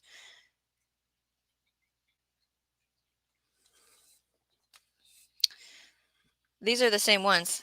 I want to up my sauce game, and the tomatoes I grew this year, I had a live about the epic garden failure, but long story short, barely got anything. Now I do still have tomatoes on the shelf, and I have tomatoes in the freezer, but I want more saucy ones. I like them. I did get the San Marzano. Now I grew them before here at the rental property, but they weren't in the right location. They weren't getting enough sun, and I would like to try it now that I have the offsite garden in full sun because I started a new plot out there. So this is the mother of all paste tomatoes. Italians have cherished the large paste tomato. I don't know how good it does in Minnesota because we usually do Amish paste, and then there was a Minnesota gardener, Homesteading Road, that grew something different. I don't think it was that one that was good, and I wanted to buy that one, but I got antsy and bought this as well. I'll go and buy that one from somewhere too. So yeah, San Marzano. This tomato is called pork chop. Now the story behind the yellow tomato for my household is for my husband. He likes products with tomatoes in them, and the red tomatoes kind of upset his body now. And we found out that when he ate a yellow tomato, he felt okay after eating it. Now, what I've noticed with all the yellow tomatoes I've grown is they don't freeze well to be reusable. As, I mean, when you freeze a tomato, you're going to turn it into sauce. But I can make a sauce for like a pork loin or a pasta fresh, okay, and it produces a good sauce, and then slice it and eat it, of course. So this one's called pork chop. I've never grown this type before. I've grown yellow tomatoes, but not this one. So, it's bred by Wild Boar Farms. Maybe you've heard of them. It's a flattened beefsteak weighing 8 to 12 ounces. Pork chop will start off yellow with green stripes that eventually turn a deep golden color. So says sweet flavor with notes of citrus. So it's because it's supposed to be less acidic is why I have to grow a mix of yellows as well for my husband. I need to go through my seed box and write down what I have so I don't order duplicates. 100%. Everyone needs to do that probably twice. Duncan, love beefsteaks. Yes. You're planning a tomato sauce patch. I love that. I love talking about like themed areas. You know, beginner gardeners sometimes do a postage stamp garden of like salsa ingredients, which we can break that down in January. We can talk about different like themed areas of this is this 4x4 area and I'm growing these plants for this specific outcome. Bacon tomato sandwich, yes. And then Roma is the best for tomato sauce, says Silly Lily. I don't remember what that gal had. I will have it in my notes somewhere. Okay, last seed packet for 2025 from Botanical Interests that I have to show you tonight is I am going to hopefully grow some watermelon and eat it because we love watermelon. We buy 2 a week. So if I can grow it, that'd be fantastic. And fruit, come on, fruit. Who doesn't like fruit? So the reasoning behind this one, it's called Crimson Sweet, is 85 days. Because a lot of watermelons are like 120, maybe more for a mature watermelon, and I don't have that much time. So this is talking about the watermelon weighing 20 to 25 pounds with bright crimson flesh, resistant to fusarium wilt and anthracnose. So there are farmers around me that grow wonderful, like, I don't know if it's golden sunshine, but it's the yellow watermelon, and I really like that one. But a lot of people in my family want the true, like, ruby red kind. And like I said, I have a spot picked out where we're going to try it, and I've picked up some tips that we're not going to reveal right now, but they might work. And so, to be continued.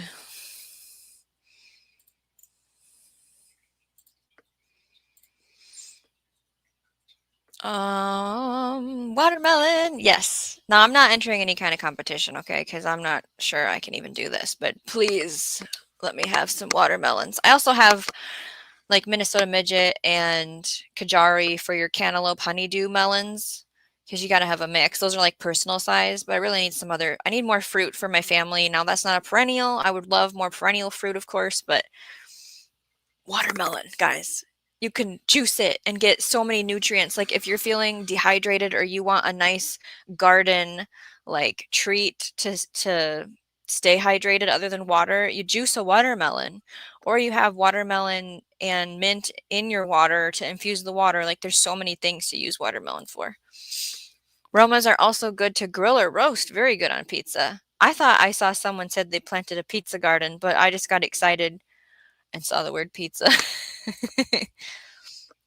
Duncan says, I have a garden just for my tomatoes, but I plant upwards of 200 to 300 tomato plants, and I have planted as many as 500. Can we read that again, everyone, for you in the back? Duncan planted 200 to 300 tomato plants and has a record of 500 plants. How do you take care of 500 plants? What? So I do grow them outside. I don't grow them in a greenhouse. Duncan, I'm guessing you're growing outside too, not in a greenhouse. Some places have to have them in a greenhouse because of rain, I think is why. Storm says, I have trouble growing watermelon. I need to fix that. Silly Lily says, start your watermelon, pumpkin, squash early in a greenhouse, harden off, and then put in the garden. I think that's a really good idea. Anything to get a head start. The other thing I like about it is I can see the plant in the ground instantly when I transplant it. And it's less likely to get chewed up. Because sometimes seeds disappear or it's sprouted, happy birthday, and then it's gone. Something took it out. So I love starting stuff. Now I do have grow lights. So not a greenhouse. It's just a section in my bedroom. If anyone has or finds seeds for Japanese watermelons, well, what is a Japanese watermelon? What does that even mean?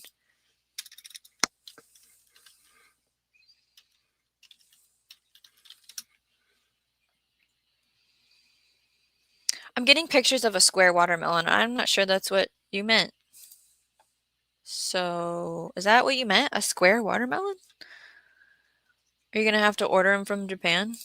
I don't know. You juiced watermelon all summer, God's desire for me? Did you add anything else with it? And what watermelon variety did you grow? Because everyone talks about around here like a sugar baby, which is a little mini personal, and I don't want that. I want the big family size, you know? Right. Claps, hands, a round of applause for Duncan. Silly Lily. Wow. I grew 50 tomato plants and I thought that was a lot. We filled the bed of our pick-me-up truck or we were giving away the tomatoes. Oh, Duncan, are you selling then? You're canning all of these? Like, what's the story here? Are you selling the... Yes, you're growing outside. She says she makes and cans a lot of sauces. Do you sell the sauces? Like, this is just for your guys' consumption? Destiny, Sugar Baby and Moonstar watermelon seeds are the best for our zone 3. Yeah. Okay, Moonstar? So Moonstar is a personal one too? Okay, so how do I... Maybe I have to go over here. I did put the link in the chat, and it's not going to be there forever, so if you want to come up and chit-chat for the last little bit of this, let me know, and you can come up, and then I'll take the link out of here, because normally I don't do that, so be respectful, everyone, please. Miss Sharon, no idea the name of them. My aunt was Japanese and brought the seeds from Japan. We can't find them? And she passed. They were small and round. Okay. Oh, I wonder what it was. Did she keep a journal, a log of seeds varieties that she planted? God's desire for me, yes, I didn't get to grow any, but mix so many different things with the watermelon. Well, what I'm trying to figure out too is it's going to be a watermelon patch. It's just watermelon, but I need to know what can I plant with it? There's got to be something. I'm sure there's something for whether it's a ground cover or a border or something that shoots up around it, because I know I don't want to be walking in there a whole bunch, and I don't know what I'm going to do for controlling of like weeds and stuff. I wasn't going to put down any kind of plastic, but maybe I should order that paper barrier that I've talked about before. Miss Sharon says if she did keep a journal, I'm sure it was written in Japanese and has long been thrown out. Yeah, we should find some gardeners from over there and chit-chat about it. See what kind of watermelons are going on over there. So we have a poll. But before we do the poll, I want to say thank you for being here for sure. And if you want to be involved in more gardening chats, we have lots coming up. We have indoor gardening. We have the hunger gap. We have a whole conversation to have about what's the hunger gap, how do you get ready for it, what can you eat during that time, coming in and out of it and in between it. So subscribe and hit the bell for notifications for future live stream discussions about gardening.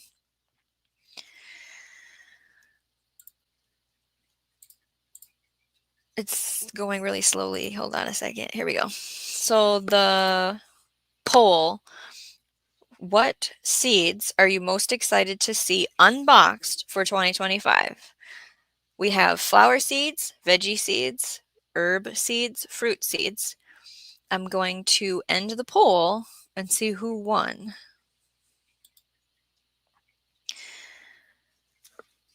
So veggie seeds, 40%. And we went through a pretty big stack. Now I'm growing more than this because I have stuff bought already, right? And herbs, I have more than that because I have stuff bought already that's coming into the next year. So we will do a what's gonna be growing in Shawnee's garden live stream probably in March. So herb seeds was 31%, flower seeds was 18%, fruit seeds 9%. 22 people voted. Wonderful. Let's see. Watermelon. Crawls all over the place. Maybe brown paper bags from the grocery store. I have those, yeah. It's just, then I'm having to weigh down each square where the paper I can roll it out, weigh down one side, roll it out, weigh down another side. I don't know what I'm gonna do. I don't want to deal with weeds. I know that much. And there's no cover crop in the section where I want to put the watermelon. We haven't done anything to that spot yet. We had the Yamato settlement here, I believe, says Carol. We just had a major brownout. What? What would be the reason for that? Oh my goodness. But you came back. It works now. Did you want to come up at all, Carol, and talk for a little bit? I have the link pinned. If not, that's fine. Miss Sharon, next time I go to the big city, I want to go to the Asian market and ask them. That would be a really good idea. Yeah. They might even hand you some seeds. You know what I mean? I will just replay this all the way through so it does not affect the time. All right. Team replay. Destiny, this has been fun. Thank you so much, Shawnee and Side Chatters. Off to bed. See y'all next live. Cheers. Yes, Destiny, thank you for being here. Rest well. Whoop, whoop. Carol, true. You overlap. Are you ready, Carol? We are going to have South Florida Sunshine. Hey! End of the seed sharing conversation. That was pretty awesome. I couldn't even keep up because I was trying to keep up with side chat, and I'm like looking over because, yeah, and my vision. I don't know what's going on. And then now we have a vision going on. I'm like, what the? I don't.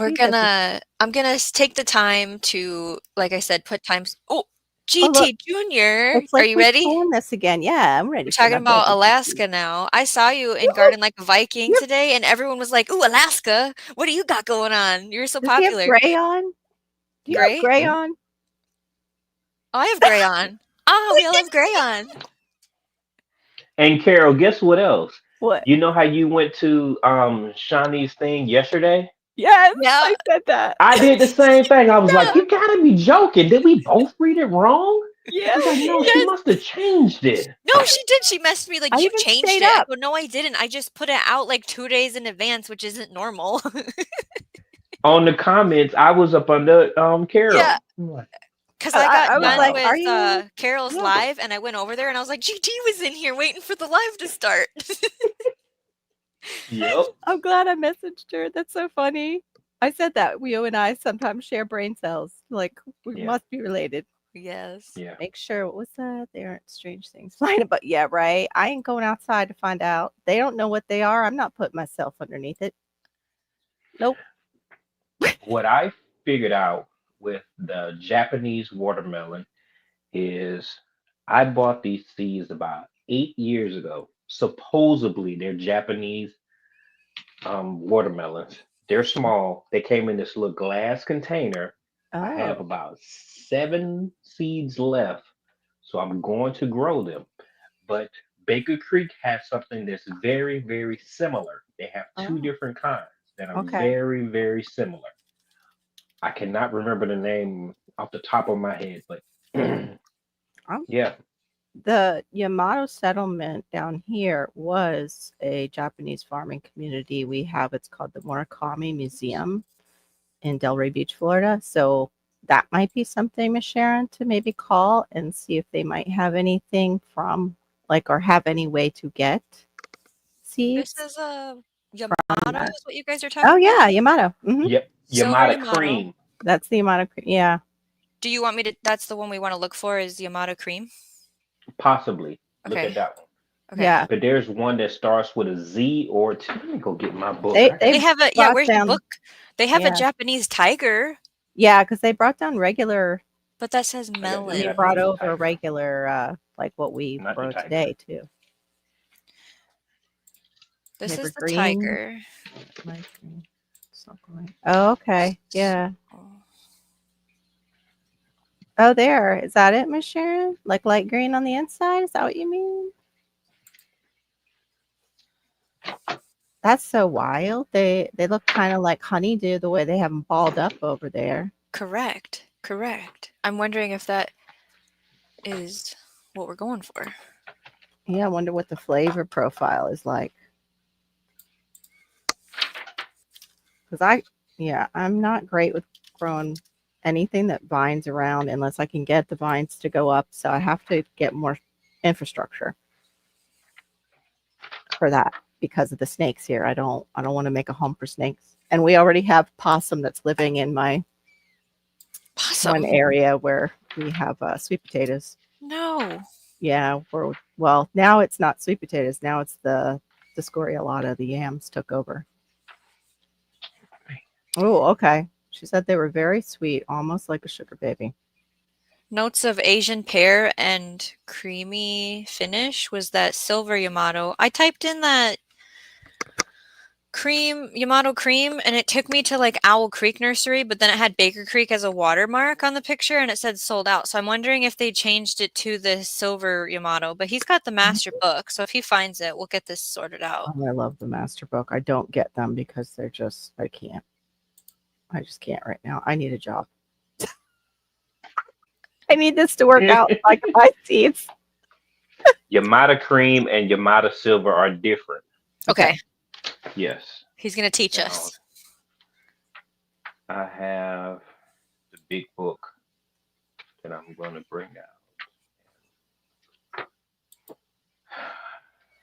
Yeah, that was the video I was working on was for the Discoriolata yam that grows up my tree. And there is something in there. I had to cut it out of the video because I heard behind me as I'm doing it. And I'm like, and I made a face and turned around. I couldn't find anything, but yeah, I don't like crawling vines on the ground so much. Even up the tree, they hide in it too. The things down here. I heard the tiger melon is not that good. I Okay. heard that too. Who was that? Everybody. What did Tixie grew quite a few. Did she have a favorite? Do you remember? Mm-mm, Okay. can't remember.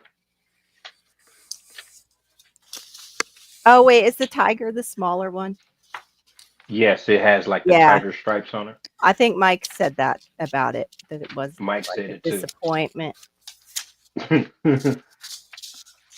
don't have any luck with my watermelon or my sugar pumpkin this year. I so wanted to can. Oh, Why would they I'm not have nervous the about that. How to can the pumpkin pie filling? You mean? It's so dense. Like I don't I think know. that might be there's a specific way to do that and it Oh, I to like make them in the canning jars. to make it safe to can. Oh, okay. Yeah, I don't know anything about it though. it's still probably a Rebel canning thing because it's so thick. It might be Yeah, or Amish canning. because I know people freeze it to Yeah, make pie later, you know. I remember you said that about you guys were big freezers, so we Yeah. were too. My mom never canned a thing. I wish she Mm-mm. did, so I would Nope. know how. Mine either. My grandma on my dad's side supposedly did, but by the time we came around, all she had was mostly like flower garden and I never saw any preserving going on. So I missed out Right. on that whole thing. Me too. But my dad apparently grew up gardening. Right. Same with mine. And my older brother was sent there when he misbehaved when he was a teenager. My grandparents' farm. Mm. Mm-hmm. Yes. Yeah, that is correct. You had said about canning it though, so I wasn't sure because it gets real thick. And I have no problem with like the Rebel canning and Amish canning. Cut into pieces. I can't find it. What I see is the black jewel. The black jewel is from Japan. So I can't find it. Oh, I'm laughing at Miss Sharon's thing. Thank God. My mom could cook more than Pop Tart, but she wasn't the best Couldn't either. cook a Pop Tart. That's too funny. Can you imagine? Mama, we know you tried. You can't cook more than Pop Tart. Sorry. My mom used to have this thing with loin pork chop. Those things you could throw them like a disc across the room, but she could put gravy on it and make it still taste good. This watermelon is from Kumamoto, Japan. It's Oh, a deep okay. crimson watermelon. Looks like a mini personal one again. Yeah. They do a lot of personal size in Japan, it seems like. Yes, you were lucky, silly Lily. I think that too of like Wait a minute. You said this looks like it? that looks like it. Oh, you found it maybe.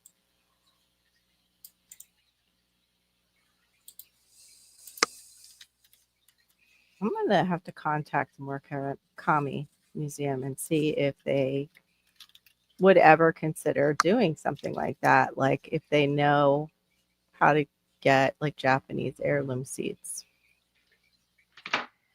Well, like she was saying, to just go down to the Asian market and ask around.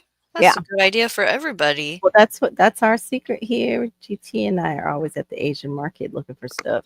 Yeah. Don't tell anybody, but sometimes we forget to stick it in the ground after we find it. Get all excited, and then it's like, oh, oops. I still want though. I go there. I've gotten taro before I made it to make sure I liked it. I liked it. But then now they put it all the time in the fridge, and I don't know how it will respond coming back and planting it. But I want the one from Hawaii that is like huge. They grow these huge taro plants there because it's like guess what they make their poi out of. It's just kind of like a white potato, like a starch. It's a root. Oh, Yeah, there. it's a Okay. root. It is a root. Yep, it's a root plant. Look at the leaves. The leaves Yeah, look it's tropical. like an elephant ear on the top. Mm-hmm. Elephant ear plant on the top, but edible root. And some people who don't garden wouldn't know. Like it's a survival crop. I don't know. Right. It just looks like you said, another elephant ear plant. Yeah, This is the root itself. like a landscape plant. It says sweet vanilla coconut flavor in boba tea and ice cream. Yep. Is that right? Mm. Taro? That's the Hawaiian one, right? I haven't tried the Hawaiian one, but I just heard Yeah, it it. says Hawaii. Purple Hawaii. I've heard it's Okay, let's see excellent. what else I can find. I know. Now GT and I are going to go off looking for that after this live. You found that right away. Yeah. She don't miss. No, I know. Our little Google Try it. as fast as it'll load is all I can do, you know? Yeah, mine's a little slow. Oh, In fact, wow. mine made a sound when that brownout happened. Made me nervous. Yeah, you had a, yeah. So yeah, the leaves look like this. Yep. Yeah, they just look like a normal plant. And then Endo the and root. taro all have similar leaves. And it's so weird because, or Edo, I mean, not Endo, Edo looks very similar. Like that we were confused about that last time, GT and I, when we talked about it, because it looked just like the Edo, but they were saying it was taro. So, yeah. But it's supposed to be a different plant. I don't know. Oh, good, Miss Sharon. I hope they turn out just like you remembered. I got excited because we were given oranges and they looked like the old oranges from the orange trees when I first moved here. No flavor. I was like, nope, not like the old oranges. Like the juice oranges that we grew here. Because citrus, for people who don't know, in Florida this is citrus time. It's the winter season where you're keeping them alive and they're fruiting. Usually we get our box of citrus like December, January. Yeah. Right. Yeah. They're fruiting right now. And yeah, we would get it. We don't get them anymore down this way. We would get cold snaps and stuff, and they would be dealing with like freezes up there. And they've got fruit on the trees getting ready to go to market and stuff. Crazy. So special if they turn out. It would be, yeah. Right. I want to do my after Diva was talking about it. I have elderberry put away. I want to do the elderberry, but I want to see if I can just can it without anything in it. You know what I mean? Like leave it and then add the honey as I need it later, the raw honey as I use it. Oh, you have citrus seedlings. I missed that part. How are they doing? I do too. No, that was for you. God's desire for me said, "How are your citrus seedlings doing?" Oh, Yeah, how she know? I don't know. That wasn't what your video was the other day? That's not a citrus? Should Oh I? no, that's loquat. Loquat? Oh, Okay. you got a loquat. He's got like a whole tray of them. Oh, I'm jealous. You. Well, I have I cherimoya got. seedlings, a bunch of them. Hopefully, there's. Oh, my cherimoya is nice. Oh my goodness, I got Yeah. cocoa plant. I got. Oh man, I got. I gotta I'm watch. He's going gonna need more crazy in my grow grow. lights.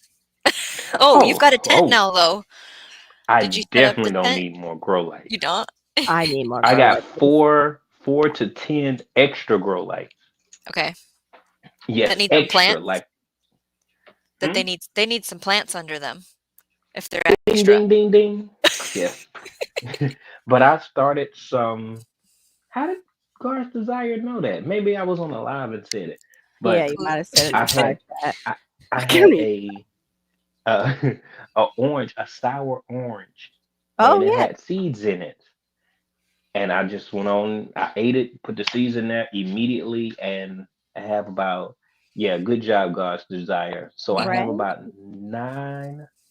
about nine little seedlings. Yeah, I Wow. that's what I thought they gave us was the sour oranges. The Cubans use them down here in their mojito sauce. They use it, and mm, it's a great on chicken on the grill. Mm, So what are you so gonna it's put in your grow tent, GT? yeah. I have a new grow tent coming in the mail, Mm-hmm. so Hee-hee. I don't know. Oh, I you don't I have like a really okay. hmm? Go You don't ahead, have a go ahead. plan. No, you're I talking to I GT do. or me when and you're asking for your planning ability, Shawnee. You just He just bought it because it was $80 and he's like, yes, it was on please. sale and he Yes. wanted it. Right. That's Mine. over. Cool. I'm trying to figure it out. I really, really, really want to produce melons. Like it doesn't matter if it costs me $50 to produce one melon. I want to produce a melon. So Yeah. You want to conquer it in Alaska. I want to hold up and say, look, y'all, That would be I awesome. really do. Do you have a list of short maturity day melons that you're gonna try? Like, are they 85 hmm days or less? You have some picked out? Okay. hmm Awesome. I got a whole bunch of them, and I got all the seeds. So, Yeah. Okay. Great. and then and then you sent me the dried list of the flowers. Mm-hmm. I was, oh my goodness. I didn't. I got two copies of ones that it's like, oh my goodness. I bought it twice, so two times. I So was going to check if I had that I yarrow. know. I just want to put flowers everywhere. Let me see if I have it. Everywhere. and I have that yarrow that you mentioned, Okay. the mix. Was it campfire? It's No. cut. I can't remember. I can't remember. I go through Baker Creek magazine in the catalog, and I'm like, don't I have like?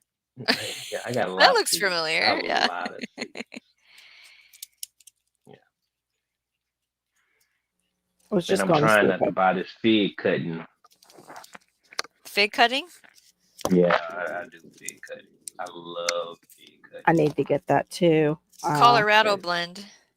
Oh, I do have that. yes, that's the one I that I have. I have a fig tree, but I feel like I bought the wrong one and I want to order the Chicago Hardy one when they go on sale because I bought the brown turkey. So I want another one. I have that one too. I caught it at on sale. It was $5. They This put it is on What? a clearance. That's Yes, they sale. put it on clearance, and when they Amaranth, put it Love on Lies clearance, Bleeding, Purple Amaranth. Oh, that's the droopy kind. this is Yeah. yeah, this is DTG's right here. That was from his early on. But yeah, I don't hmm. I'm looking for the yarrow to see if I have it. So because The we were white looking one? we were looking for that Yeah, that's name. in a I'm not digging that out right now. Yeah. Yeah, I thought I had it in one of my folders, possibly. Oh, there's my microgreen seed mint. Take that out. Do-do-do. I love that you said that, Silly Lily. I want to grow wildflowers along the one side of our acreage for pollinators. I have a section that is Nice. your like windbreak tree evergreens, and then there's a field, and I want to take that whole chunk of grass that's getting harder to go over with the mower because of the evergreens and get rid of it and just bomb it with wildflowers. I think it would look so good. You got a Chicago Hardy for $5, Miss Sharon? Nice. Yeah, mine's in the house because they ain't gonna live if I put it outside right now. I wanted to My get And brown they turkey. one of our growers, like in a community, and now I have money too, so I got to work it out with them. and what they did is they put it on clearance because the leaves had died. So me being who I am, I Right. untwist the ties and then I pull out the root stock to see what it looks like. And I Mhm. see little white hairs, and I was like, "Oh, I'm Mm-hmm. buying it." We're And I It's good, bought still it, yeah. alive. and it's Yeah. alive. Do the bark That was like test, three months. You do the bark test as well, but I looked at the roots as well to make sure that it was gonna. Mhm. Um, yeah, I did both of them. Yeah, it's I just had going to. dormant Yeah, I don't know where I put those now. Now I'm going to be going and looking. for the We have yarrow. some. Yeah, I don't know. Hmm, I'll have to look. I'm gonna really try to do my preserving projects tomorrow. I wrote the recipes down, I put them on a clipboard, I prepped the fruit, it's in the fridge. I I missed. have the What is jars. it? So what What is? I'm gonna do is uh, ground cherry jam, a Ooh, pear butter, and a pear sauce, and yum. then a strawberry rhubarb jam. And I want to get through that all in one day. That sounds And I don't great. have enough pots. So it's like make a batch, Yeah, can it, wash everything. Make a batch, can it, wash everything. Instead of making it all and canning it all at yeah, once. exactly. I don't Unfortunately, either. Yeah, I'm gonna have to do it. And then it's like, oh, by the way, it's lunchtime. Do you have yeah, food for us? right. I have. I I'm in have the middle of the. something. Yeah, I have the I'm doing science. help me blow my Oh, nose. I've got I'm both crying. ends. I'm bleeding. My brother Yes. bit me. I hit my head. I'm not even Oh, go through the whole list. That was today. Today it was oh my stressful. goodness. Oh, Silly Lily, I've got willow trees, poplar trees, evergreen trees along that side, so I want to put the wildflowers in between them along the side. Our bees could use every pretty. bit of help we can give them. I think you should do that. Yes. 100%. I saw the flow hive again, and I so would love one of them. Oh, right. I know. Those are cool. Oh my I gosh. also would like to just buy honey from someone that Yeah, knows what they're that doing. yes, that would be probably best for me right now, and that's probably what I'm sticking with. But the Weedy Garden was doing like he's doing a whole giveaway for like his Australian people. Yeah, okay. He's going to actually travel to the winner's place and help them do a food forest, and they will get one of those and some other goodies, some raised beds, I and just him looked down. there. I just realized I didn't show this in the equipment section. I bought watering cans. So I got Oh, this nice. style, Okay. square top, and here's the Yeah, holes. the rain. And then I've I love got, it. because I have kids that wreck everything and steal everything and put sand in everything.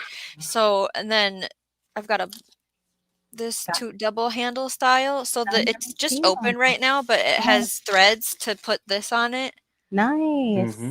Because I was trying to get up to that 300 without having to buy a birdie's bed to get the free seed starting kit. So watering Right. cans was the answer.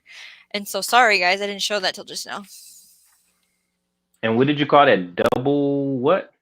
Double handled watering can, I think you Oh, said. I've never seen that before. Okay, so it Awesome, says easy Brian. pour dual handle. So right, like you can grab it to fill it up and then to oh, pour. I like Grab that. it, I didn't pour. see that at first. Yeah. Nice. And the hole is on the side. Like instead of in the center. Oh boy. The Hmm. hole is on the side. And you know what else I wanted to say? I love the way they packaged these boxes. You know when you get something and you've got to cut it open and the two flaps are like this and there's that gap and you might cut your stuff that's in the box.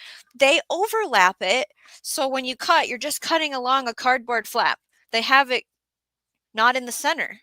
I can't show it Mm, because I don't have my address off of the box, but I right. love their packaging. Yeah, that was Hmm. beautiful. And Does where Botanical. is that anyone from? know Botanical? uh Botanical Interests. Yeah. So like They Epic Gardening. sell watering cans too. Sell it When all. Epic Gardening took over, there's all kinds of stuff now. Yeah. Like I think said, like I Oh, had worm castings and everything. He merged it all, like I think. Mhm. But he do two shops? Like his Epic It's Gardening. the same. It's all It's all merged. Okay. yeah. Oh, So Miss Randall came Sharon in. asked a question. Did anybody Hey. answer this? Take a cutting from a fig is when is the best time? I I don't don't know. know. I have Howie's never not done here. it. I know I need to get figs. I'm not familiar with them yet. There you are, Kentucky Goblin. Came in for a bit to support. Thank you. Yeah.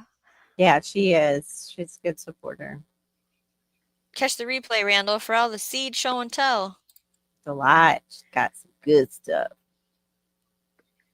300 feet of flowers. Yeah, my local seed store sells big bulk bags of wildflowers, Good and you pick out, Lord. is it a I have shade one. area? Is it you want longer stuff, perennials? You just load up by the pound and broadcast and water it, and it goes. We Oh had these no. at Okay. Wally World. It's What was it? there we go. Perennial Oh, how wildflowers. many pounds is that? Oh yeah. This is huge. I don't know. It says huge. Is that what you said? Yep, 2 pounds. Yeah. It's huge. 200 square foot coverage. So yeah, this Randall is what types I it meant. Like now. I'm just gonna go out there, go throw stuff out there, Broadcast it. Yeah, because broadcast. strongest will survive. Yes. My house came with those. What They the were just in the wildflowers? house. My house came with seeds. It came with a composting thing in the backyard too. Oh, I was neat. like, Like okay it was then. meant to be. Yeah. Oh Oh yeah. no. Well, I'm not. We're gonna talk about gardening here. Yeah, So if we that's want to fair talk about enough. that, we'll go over to somebody else's channel. Yeah. Just saying. Okay, that's what you plan to do. Broadcast and perennials is the way to go. 100%.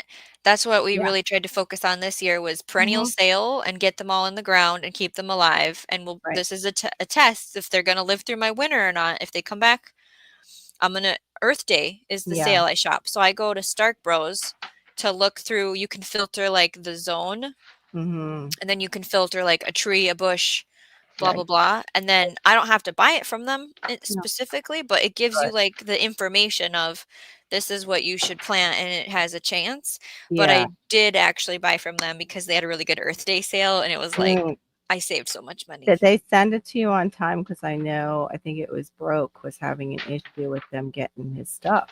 Getting it to you on time, meaning what's the Meaning, time limit? well, no, if they gave you a shipping time, did they get it to you in Oh, that the window? window? If they had to change it, I got a notification Okay. because they usually don't ship it if there's going to be bad weather Didn't or mean a to- weekend. Like they want Yeah. you to be able to open that box Yeah. I believe it and get was the that one. plant I didn't out. mean to throw his name out there. I meant to Dark say a brother larger farmer. channel. Oops. Sorry. It's okay. But yeah, he was saying like he was waiting and waiting. And I think it was bare roots. I'm not sure, but he was waiting on I had all kinds of things. I had big boxes. I had stuff like I things. had to. It came one day, and then the rest of the pieces came another day. I had that go on. Yes, GT.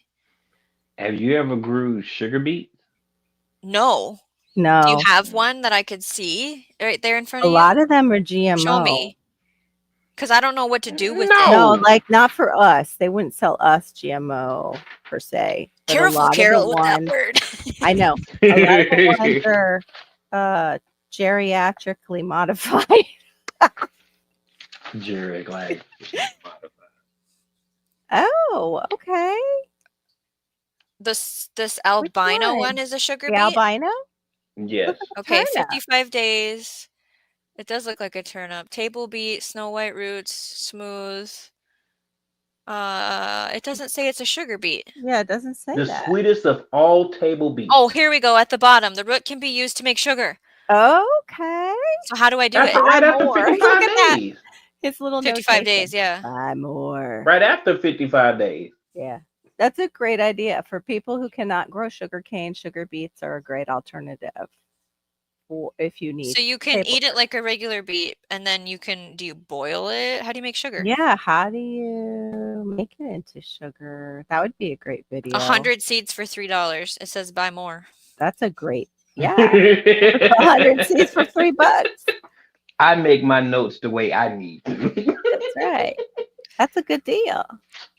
But it Silly Lily, says I'm this. 54, and that's why I do mostly perennials. You'll hear me complain about annuals, even though I have the seeds for plenty of them.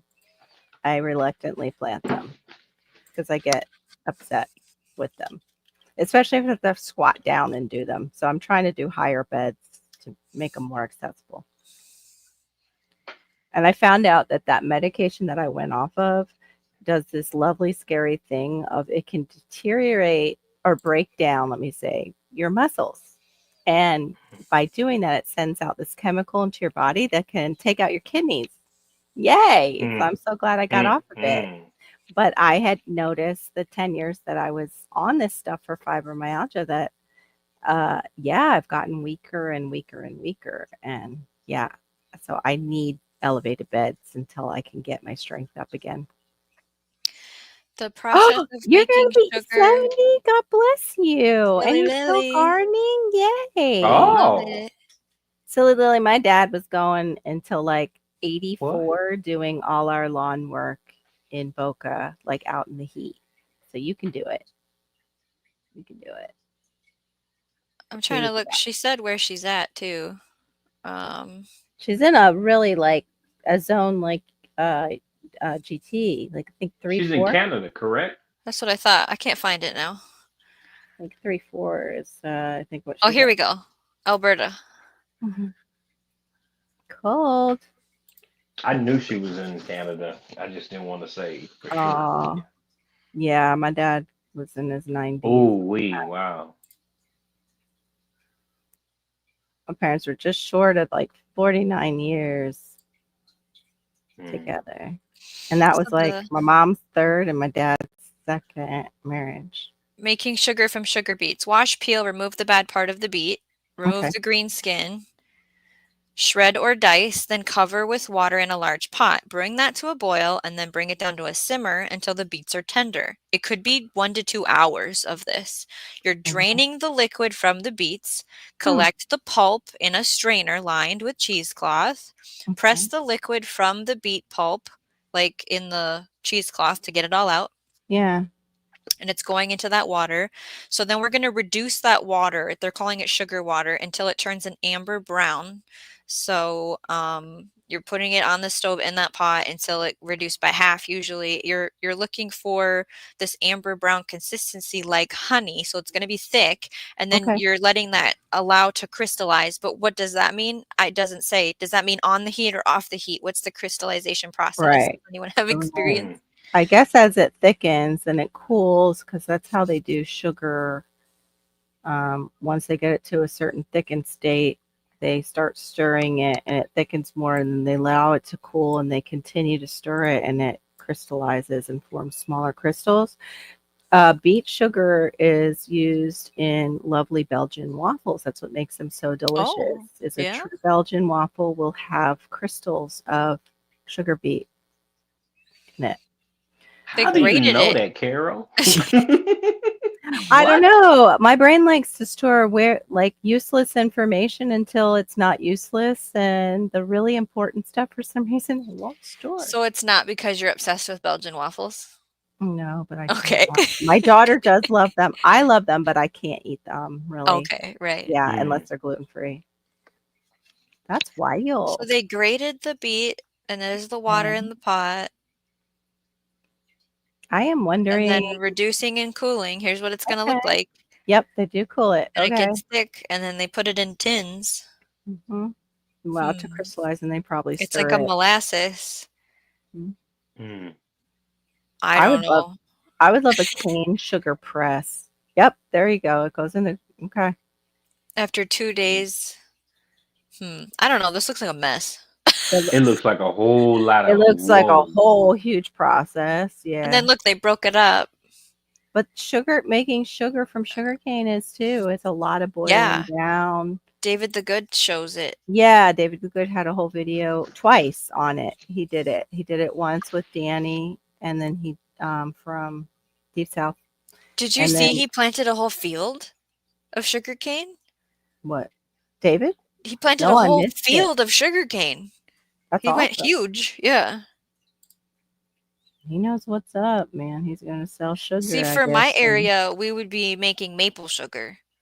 We would be Yes. harvesting the sap, reducing it down to syrup, reducing Oh, that down to sugar. That would be what my Minnesota family would do. I would love We to have use birch maple. wood. Birch, yes. Yes. Yes.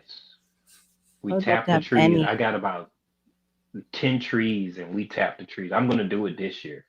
I mean, well, when um March, April comes around, I'm gonna Yep. tap. I have the tapping equipment already. It just I was trying to it was just too much going on. Right. So I'm Yes. doing I would like to try it this year because I'm pretty sure I have some trees to do that with on this new offsite garden, but I don't have any equipment yet. But we've gone to a nature center and participated in a class and looked at what they use for their tapping equipment. And we had the kids grab the bucket off of the tree and dumped it in Dad's bucket, and then Dad took it to the big outside shack, sugar shack, where they put it in the Mhm. heated wood-fired boil it down situation. Right. So I've seen that much of it, and it's you Mhm. check it every day kind of a thing. And there's a YouTube channel in Michigan, this 1980s homestead, I think it's called.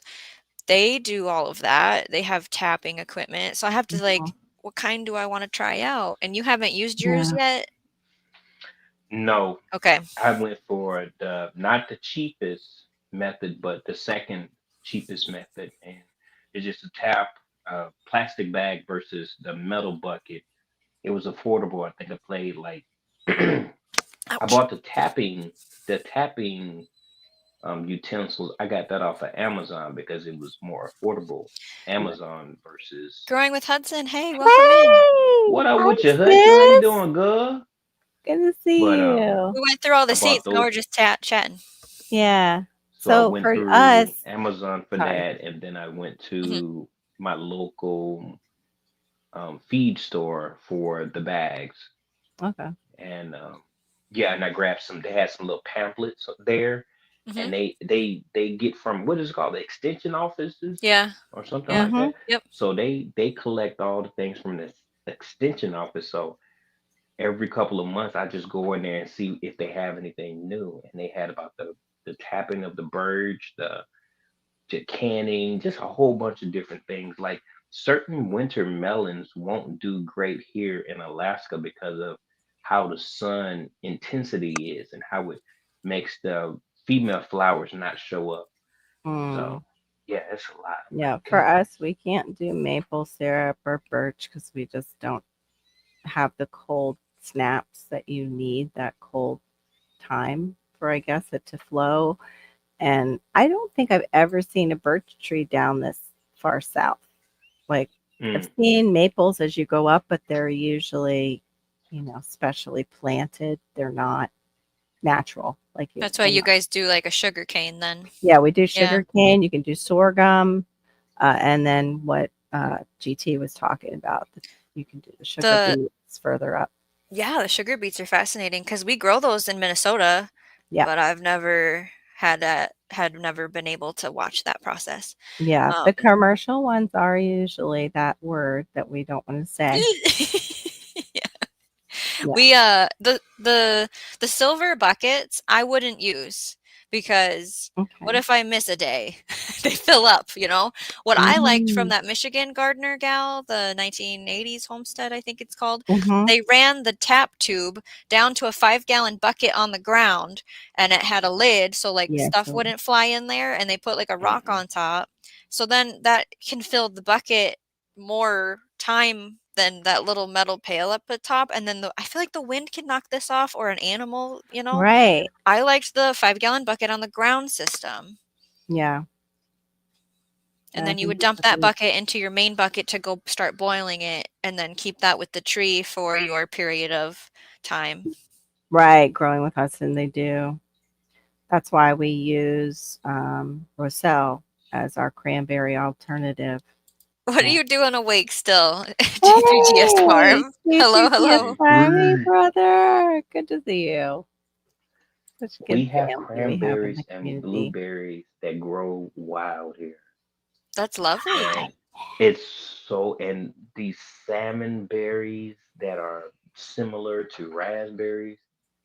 So I'm gonna go with, well, my wife, women. No, I shouldn't say Do you have to be that. Careful. careful though? Because Careful like now. Yeah, I'm gotta bear, be careful. Hmm? yeah, it's like a bear delicacy is all those berries, So they're not on your right? property right now, but maybe you're saying you're gonna go get some and plant them on your Oh, I'm property? definitely going. I'm definitely going to Okay. go pick the berries of each thing that is native here, and I'm gonna do the seeds. So by the time February, March, I want them to at least be substantial. So when I do plant them in the, Go ahead. go ahead, Google. No, no, no, How no. come you're not just taking a cane cutting and ridding it? I tried that and It I didn't did work? horribly. Okay. Do And the seeds. All right. I did horribly. Or if you so I'm your gonna dig local up the like whole thing. co-op doesn't sell rooted starts for that? Yeah, but they want to charge it. Oh, okay, the I'd rather Sure. price. try. It's I'd rather go find them, Right. get the do experience, that. Yeah. get some content, Yeah. Get show some somebody. content. Right. Yeah, It's all about because it's beautiful here. They go find them. You got to go up this big hill, and then you can see a whole bunch of like. It's really really beautiful here, well, and Do it's you, and you native grown plants. It's all yeah. how we should be eating. We should be eating yeah natively from the Mhm. land in the season. So I can't wait till you share that video, GT. Yeah. yeah it's pretty You could cool. probably check next door too. Your neighbors might know of or have some that you could take. I mean, it would Yeah, still oh, be wild Alaska, but on their The land they might neighbors? have What do you it. know about the neighbors? Like, next door that app, you can sometimes put a feeler out there Oh, to there's an say, app? "Hey." Okay. Mhm. I thought you oh, meant like okay. literally But next next door. door Yeah, I can get was worse too. than Facebook because they're neighbors and they're like, you just got to be careful. But usually, like, they're very helpful for things like that. There's Yeah, Saskatoon. Saskatoon. Serviceberry. Saskatoon. Serviceberry. Thank you. Serviceberries. So are they edible raw or do you have to cook them, these service berries? I don't know about Serviceberry. Are serviceberry. they are I they don't only used for either. medicinal or are they used for eating? Tell us more, silly Lily. I literally just today was like researching and making a list. What are some native plants I could add to my food forest? Like Yes, the wild leek ramps. I want to mhm. figure out where to buy ramps. And then like I want a hazelnut tree, but where am I going to put that? And then The plum. the That's what the I plum. want. My plum died. I need more plums because that one didn't make it. So I need like a wild plum and a big fat plum and and a Japanese plum. I don't know if that's a thing, but I want all of them. Oh, is Serviceberries era? No, never mind. Oh, Are we they could look up Arona, I mean, berries? Are they the same thing? because there's chokeberries. We don't use those to Aronian? eat. We use them for medicine usually. But I Yeah, think they some have the people choke berries listed here. shade Saskatoon. bush. Hold on. Let me see. Yeah, I saw that too. Oh, that's a tree? Yeah, it's a tree. Whoa. A Wait, they're melon. calling it a shrub. That's a tree. Yeah.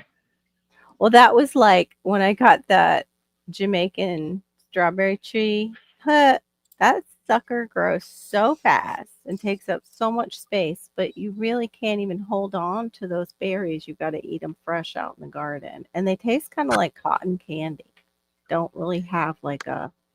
Okay, so there's downy serviceberry, A. arborea, smooth serviceberry, A. laevis, and a Saskatoon serviceberry, A. alnifolia. Hmm.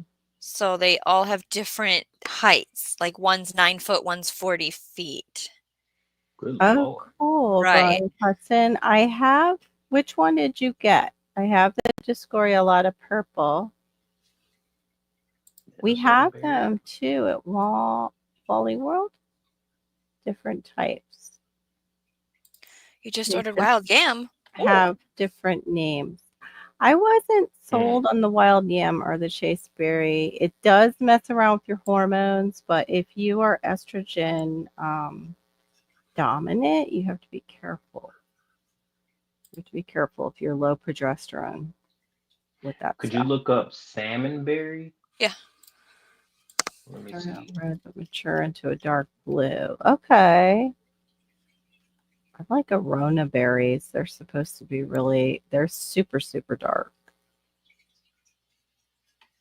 Aronia, that's how you say it. Fresh frozen organic aronia berries. Nope. It's another wild food. It's got really high auric content. So here's the flower. That's another thing you want to look for And is here's the really high fruit. auric. There we go. So That's this it is the right ripe, there. yellow orange right here. Pretty. They don't ripen all at once. They extending the season. They That's look it. like little candy. They pretty. Yeah, they are. Look at that harvest bucket, guys. Oh my What do they goodness. taste like? He's on fire. I Did they don't taste remember. now? Are they All I know, seeded like raspberries though? Like a lot of seeds? yes. Okay. All I know is that we went to Whittier. Whittier is a place where there's not a lot of people there. It's like, and they was like, "Oh, you want to try these berries?" And I was like, "Sure." And it just so happened that something about my wife and me, and I grabbed I have a snipper kit that I carry around in my car. So if I see something really cool, then I Mm-hmm. just snip it off and have a water bottle and all of that stuff. So I Right. try to stay prepared. If I see something, I want it, Yeah. especially if it's out in the wilderness. And I did it. I put it outside. This was like 4 or 5 years ago, but I didn't follow up. So Uh, um, yeah, yeah, I yeah. understand that. In fact, I need to go outside and check my sour sop. I don't know. I I can't want seeds so bad. Oh know. my goodness. I want to Uh, eat the leaves. Growing with Hudson, let me know if that works out for you with the yam. I need to double check, but I have it's called bobules right now that are as my vines die. That was the video I was talking about the bobules that are on them. It's such a weird name. Yeah. Such a weird name. But they're basically the seed of the Discoria alata. They just look like little mini yams. They're funky looking. They look like tiny little sweet potatoes, but they grow on the vine itself and you pick them because if you don't pick them, you will have like Discoria alata all over the place. And Discoria alatas can get that's from David the Good. They can get like, Massive. huge. Massive. Like Huge. craters. Like you're pulling Mhm. craters out of the earth. Right. What do you The wild ones are like nuts that they find that have made it out to the wild. I've even seen I'm trying to think of his name. He was with Green Dreams, introduced him. He's the one who challenged himself to eat like whatever was foraged or he grew. I can't think of his Rob something. But yeah, he was digging them out in Florida in the forests, and him and his buddies found one that was massive. Oh, The and only then thing is when you trim them up, they are you have to wear gloves because they have like a I don't know how to make that bigger. what do you call that? It's not sap. Jackfruit has it too. Latex. They have like a latex. Hey, CR. We mentioned you earlier. Well, Shawnee Are mentioned you you in here? There you are. I had a whole like 5 packets of sunflowers I showed for what we're going to earlier. grow in 2025. So check out the replay. I'm going to put timestamps in at some point tomorrow, probably. Yeah, I'm not going to say tonight because that's not realistic. yeah, right. Thanks for coming in. Let me see. What was it gonna? So GT Junior, we're gonna have a live stream sometime next week. My work schedule's really busy, so I don't know if it'll be Thursday. If everybody's going live Friday, Saturday, Sunday like normal, I'll probably do Thursday. But I want to talk about all the different ways to grow indoors. So it can be basic, no soil, no light, or Right. let's spend $2,000 on a system and set something up. And so I don't know if you'll be available at any point when I figure out when that live stream is to share about indoor growing and all. But Mm-hmm. I'm hoping to talk about your collaboration thing going on and all that kind of stuff. That's on the docket for next week. And that'll be great That because sounds it'll like a probably be plan. like your greenhouse video because of the way My you winter greenhouse video that we did last week, GT, no had 1,000 views. Right? It was a I, really Nice. but like, great. I don't know if people were really watching it because I feel like I didn't get a lot of watch hours from it. I didn't get any subscribers from it, and It won't kick in though for a little bit. The it was hours. cool. Yeah. Hours take a little time. Here was the one I was trying to think of from Jess is the Wild Boar Farms. I had Wild Boar bought. Farms. Yes, I was talking about them. What's I've that? never Berries, ordered from cherry, them. I cherry, don't- Show it crazy again. cherry. Berries, Crazy Cherry, and I have Brad's Atomic Grape and Cosmos from them. They were the All those first produce. place I ever heard of those type of tomatoes. They That's what I produce want to great. do is do like a land race of tomatoes to see what Oh, I would agree with you. actually. Berries Crazy Cherry. Me These were too. great. They produced big clusters. Let's take a look. But I didn't buy them from Wild Boar Farms.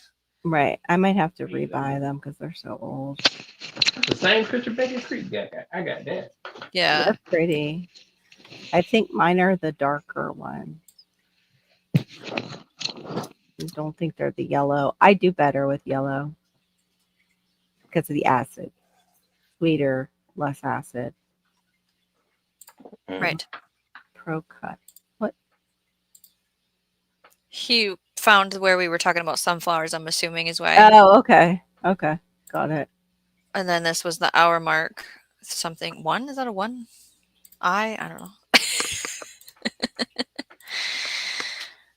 Growing. Yes, berries, crazy, cherry, tomatoes. That's right, Storms. I want to see the difference for what she was talking about the wild yam. That's for hormonal compared to if it's a dysphoria or not. I don't know. I know. I'm curious now. Guess what I did today? What did you do today? The polar plunge. That was today, and you're You still did? here? Tell us more. I can't. I got a video. Oh. Oh. Okay, would you do it man. again? Oh, I'm for the rest of my life. Okay. Did you put your head under? Mm-hmm. Because Okay. I'm silly. I am so silly. Did you try and open your eyes you because you fell? like go blind? I drunk some of the water, Oh, Oh, well, your water's and pretty. it's the dirty pond. Oh no, not Yeah. pond dirty. Ew. we need a detox Yeah. immediately. Right. Mm-mm. Get you some activated charcoal. Immune system gonna be You're strong. gonna have a parasite in there. Parasites. Yeah. Parasites. Yep, parasites, enzymes, all that stuff. Yeah, I messed up. I jumped in the So, water and I Florida actually Sunshine, did you forgot see what was going this? on. What? Hold on. I Buckeye was heirloom seeds on Etsy.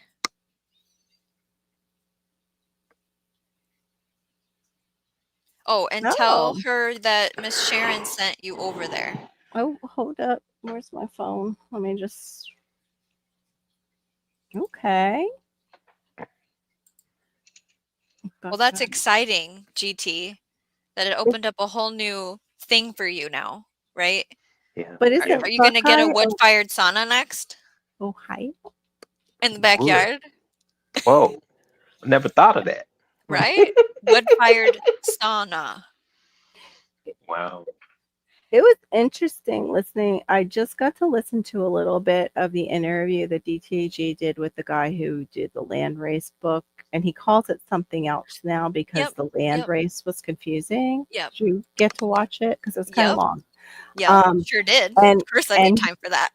And Silly Lily, he was saying that it is about the biology, and basically heirlooms are inbred, so there's nothing wrong with using hybrid seeds for your area. That's it. Adaptive agriculture. Thank you.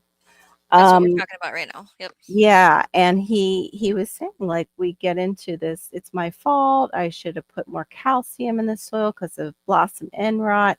And he's like, sometimes actually no, it's defective genetics in the plant. You just shouldn't grow that kind where you are. Period. Yeah. Throw but it's something just else not a out there. match. Try a different one. Yes. So He talked about a whole. Is Miss Sharon still? Yeah, you should be. So it was on David the Good's channel, right? yeah, The interview. it Put is. the It link is. It's the to most that in there, recent. and otherwise I can too. It's the most recent. You can't do this with every single plant. No. There's a list of plants to do the adaptive agriculture with, and they talk Right. about that.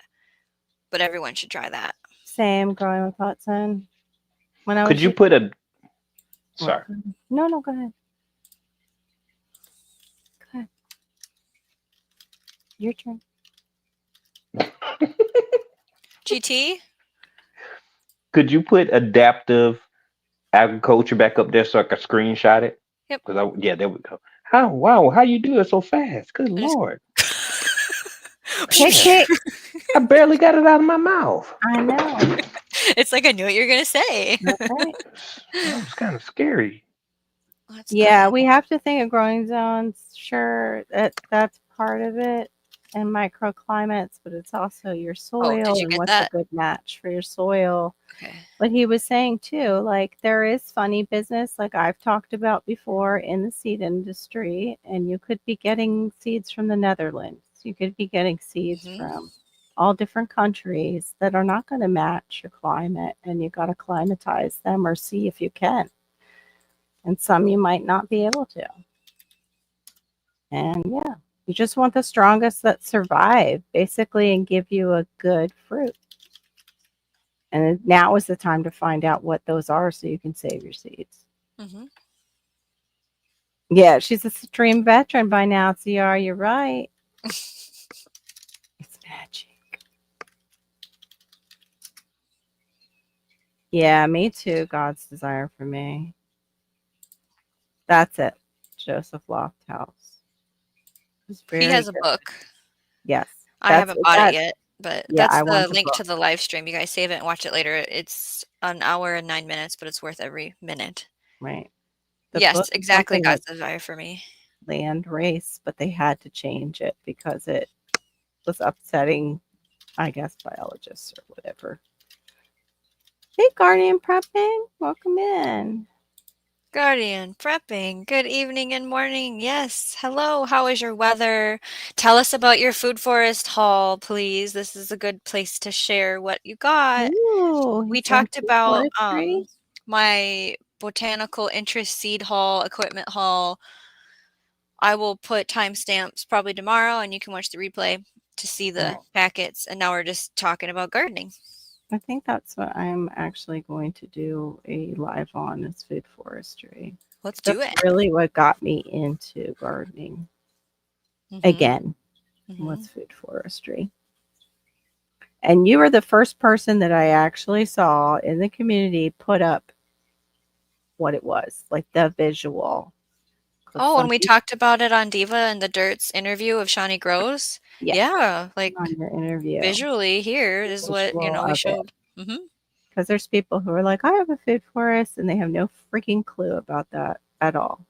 It's The like, no, layers. you have an orchard. I'm sorry that you An inherited it. orchard. Yeah, and a lot Yeah, of people say there's 7 layers, not 8. The 8th, the mycelial layer. Not a lot of people talk about that opportunity, and that was interesting. one of the things I wrote down on my list today was, these are the 3 types of mushrooms that are supposed to grow here, and I think I wanna try getting them in my food forest somehow, Right. I'm like so nervous about inoculating some that. logs. You're Yeah, nervous about it because of? bakers grabbing the wrong mushroom. But then again, it's like there's more poisonous plants than there are mushrooms. I don't have any mushrooms growing out there, so it'll be easy to find the ones I planted. Yeah. Well, when I did the culture in the bed because there was wood in there and it was breaking down the wood, I had a huge flush of mushrooms that were not edible. That's it. Landrace Okay, so gardening. it's like there's a student edition and then there's the like food security one. I don't know what Oh, came out first or second, but there's all kinds of places you can get it for like $9 or $10. I don't have it in my library yet, but it's on the list of things to get. Um, Joseph Lofthouse Landrace Gardening. he's in South Africa, Silly Lily. So definitely on the other side of the pond. Yeah. But I yeah, book books off of thrifting or thrift. What's the yes, name yeah, of it? Thrift we do books. too. Yep, Thrift me too. books is Oh, great. And Amazon, but yeah. Yeah, but yeah, the food forestry has layers. I went opposite when I first started because I loved passion vines and I wanted to get Mm. my vine in Mhm. underneath my big canopy tree. I didn't have like any of the other layers yet, but I just saw that passion flower. Unfortunately, it was in full bloom and going to fruit, and I stuck it in the ground anyway and killed the sucker. Oh, okay. Yeah. And then now the iguanas are eating it, but I did find some. I found some that's a remnant, so hopefully when the Discoriolata dies back, it will take off again because it's dealing with the strangling out by the Discoria's vines and then the iguanas coming down from the top of the trees and eating them. They Good like it. grief. Good You know, grief. you know. I got to remember to send Crazy Life Homestead the link to where I bought my comfrey because I think everyone should have comfrey. And then Yes. I need to track Um, down some of the ramps and get ramps planted for sure. Yeah. What? That would be cool. The ramps. I'll show you. It's a wild leek. Ramps. Yeah, Yeah. yeah. Wildly. Yeah. We don't have them here. I have a passion fruit that I've been it's been in my garage for 2 years. How's it doing? I got it from New York from what's the name of that place? Y'all have them everywhere where they had the feed place. Tractor Supply. Yes, yes. I went Okay. to my first Oh, Tractor Supply in New York about what? two. Yes, I've never. We don't have that. Okay. We don't have that here. I went there. Yeah. I bought a. I But got it I'm for saying, like, $20. It's see, like humongous. was Hmm? it? Oh, it was a sprout. It was already a little sprout that you bought. Yeah, yeah. It's on one of my videos. It's called something New York or something. I Yeah, had like three parts because I loved it. People were rude, but it yeah, was cool. It was cool, and I got one of those plants, and yeah, it's been in my garage for 3 years, 2 years and some change. yeah. Mine is the purple possum. Yeah, is that the balking? Was it balking for? Okay, so this is the leaf structure of the ramp. It grows up in the spring. Oh, that's the Um, ramp. It looked at first like the comfrey long leaf. RAMP, ramp, yeah. Baby leeks. So you can harvest the greenery and then leave the root in and it'll keep growing, but you can harvest the whole plant and it Yeah, looks, I'll have to show another picture, but it looks like a little baby leek. yeah. They always say to leave some behind so it'll reproduce for the next year when you go back. So it said Canada, so it is a perennial in some places. Hmm. Yep, it's a wild perennial. I'm looking. Mm. It's a bulbous perennial like lilies, narcissus, which is daffodil, and shallots. So let's see if it gives me. Let's look up information here. Yeah, I did some Zone. gardening prepping. It's good too for making like swamp water or like Deepa calls it, the boo juice. The What that? What the she just comfrey. showed? No, the Oh, comfrey, the other comfrey. kind. Yeah, yeah, yeah. No comfrey. Really good. Yay, Randall's still here. You're chit chatting with Barry. That's all good. Thanks for watching. Yes, Guardian Prepping, get you some comfrey. Mm-hmm. Okay, so USDA hardiness zones 3 to 7 See? Yep. for the I'm ramps. out. So, yes, for Even me. if I moved into the sweet spot, I'm out. Like the 8. I like God's Desires for me, the 8A, good one. Because you can still put up a greenhouse and grow the tropicals. I put up a greenhouse. It's called a steam house.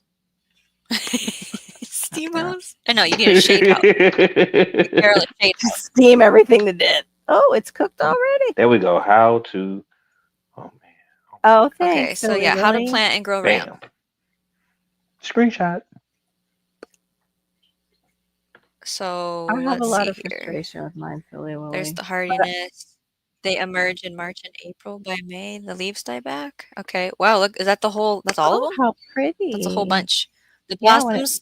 Okay, flowers. so it's gonna have a Wow. blossom and then it goes to seed and that falls to the ground to start the new plant. Okay, so you have to leave some to flower. Whoa, Yeah, that's it's pretty in the pretty. picture. Look at that picture. The I wonder blossom. if it's like I'm looking for oniony the smell when they flower. leeks. Oh, this is the flower smelling is what you're saying? Yeah, I wonder if it smells like onion grass. Like up north, they have the onion grass. Like in PA, you can tell when people have cut So onion I need to grass. find seeds for ramps. I thought I was Hey, looking for a Serena. root. Hey, cousin. Welcome in. Transplants and divisions, regrowing root scraps like a green onion. Somewhere it had a picture of the actual, like, they pulled it out of the ground, and that's what I wanted to show. Mm-hmm. Yeah, Nope, not God that says one. after me Looks and like me who it's love stone fruits. I okay. like your zone. And some of the prettier flowers that would melt Harvest your here. plants just before the leaves begin to turn yellow. Okay. Sorry about the scrolling. Oh, that was the seed. That's got to be a super zoomed in. Those are tiny, I'm sure. Those are weird. Like those look almost like those There we poison go. This seeds. is what they look like. Poison seeds, yeah. It does the black round color. Yeah. That's what I wanted to show. Was this? Oh, awesome. Yeah. They look like purpley green onions. The bulb. Serena, hello. Yeah, if I was an 8, that's what I would have going as a greenhouse. So I could have my tropical still. I have to say I do love being able to just grow bananas and jackfruit, soursop, Yeah. and all the tropical. And oh, Jaboticaba. But Jaboticaba, greenhouse it, or they're so small and slow growing, you can even grow it in your house with a good, Yeah, like, Guardian grow Prepping light. picked up, I think he called it money tree, and there's something else. And they were like on sale. He didn't Mm, even know they were near him, but he picked them up for his food forest. put money tree. So what do we use a money tree for? Yeah, it's not edible. Okay.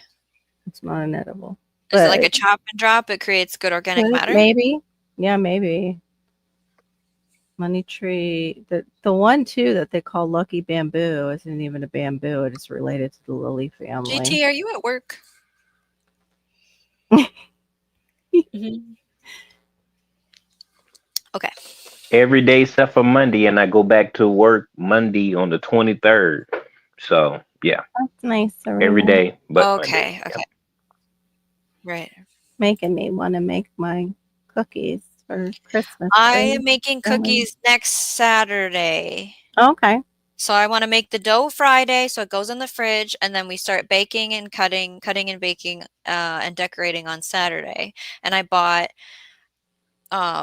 cardboard boxes with like the clear window to put Mm-hmm. my goodies in, because we're going to do fudge and pretzels with Rolos and bars and Mm-hmm. cookies. And then I Mm-hmm. have metal tins for just home to put our cookies in. Right. And that's going to be a gift, Yes, is I've done that. sorted box of goodies that we've made, and it's recipes from my great grandma passed down to me, to my daughter next. So talk about soil. Yes, please share about soil. Somebody at the tree farm was selling peppermint patties, like homemade peppermint. It was like Mm, $2 for 5, and I ate them all on the way home. It was great. they were that good. Yeah, That sounds they really were good. great. I like those. Yeah, peppermint bark is a love language for me. I could eat the like whole box. That sounds wonderful. The bags will be distributed to unhoused people. Got it. Nice, very sweet. The cooking cookies, 12 bags. I Okay. know. CR, I CR, hear you. welcome to the fooding, eating, yeah. I've been on a chicken noodle kick lately. Chicken noodle soup. I made chicken chili. I've got 2 Mm. more jars of it to eat, and I can't really freeze it because I put cream, and I had cream cheese to get rid of. I hate putting cream cheese in soup, but I did. Mm-hmm. Um, so I can't freeze it. Have you ever had cheese at like beer cheese soup?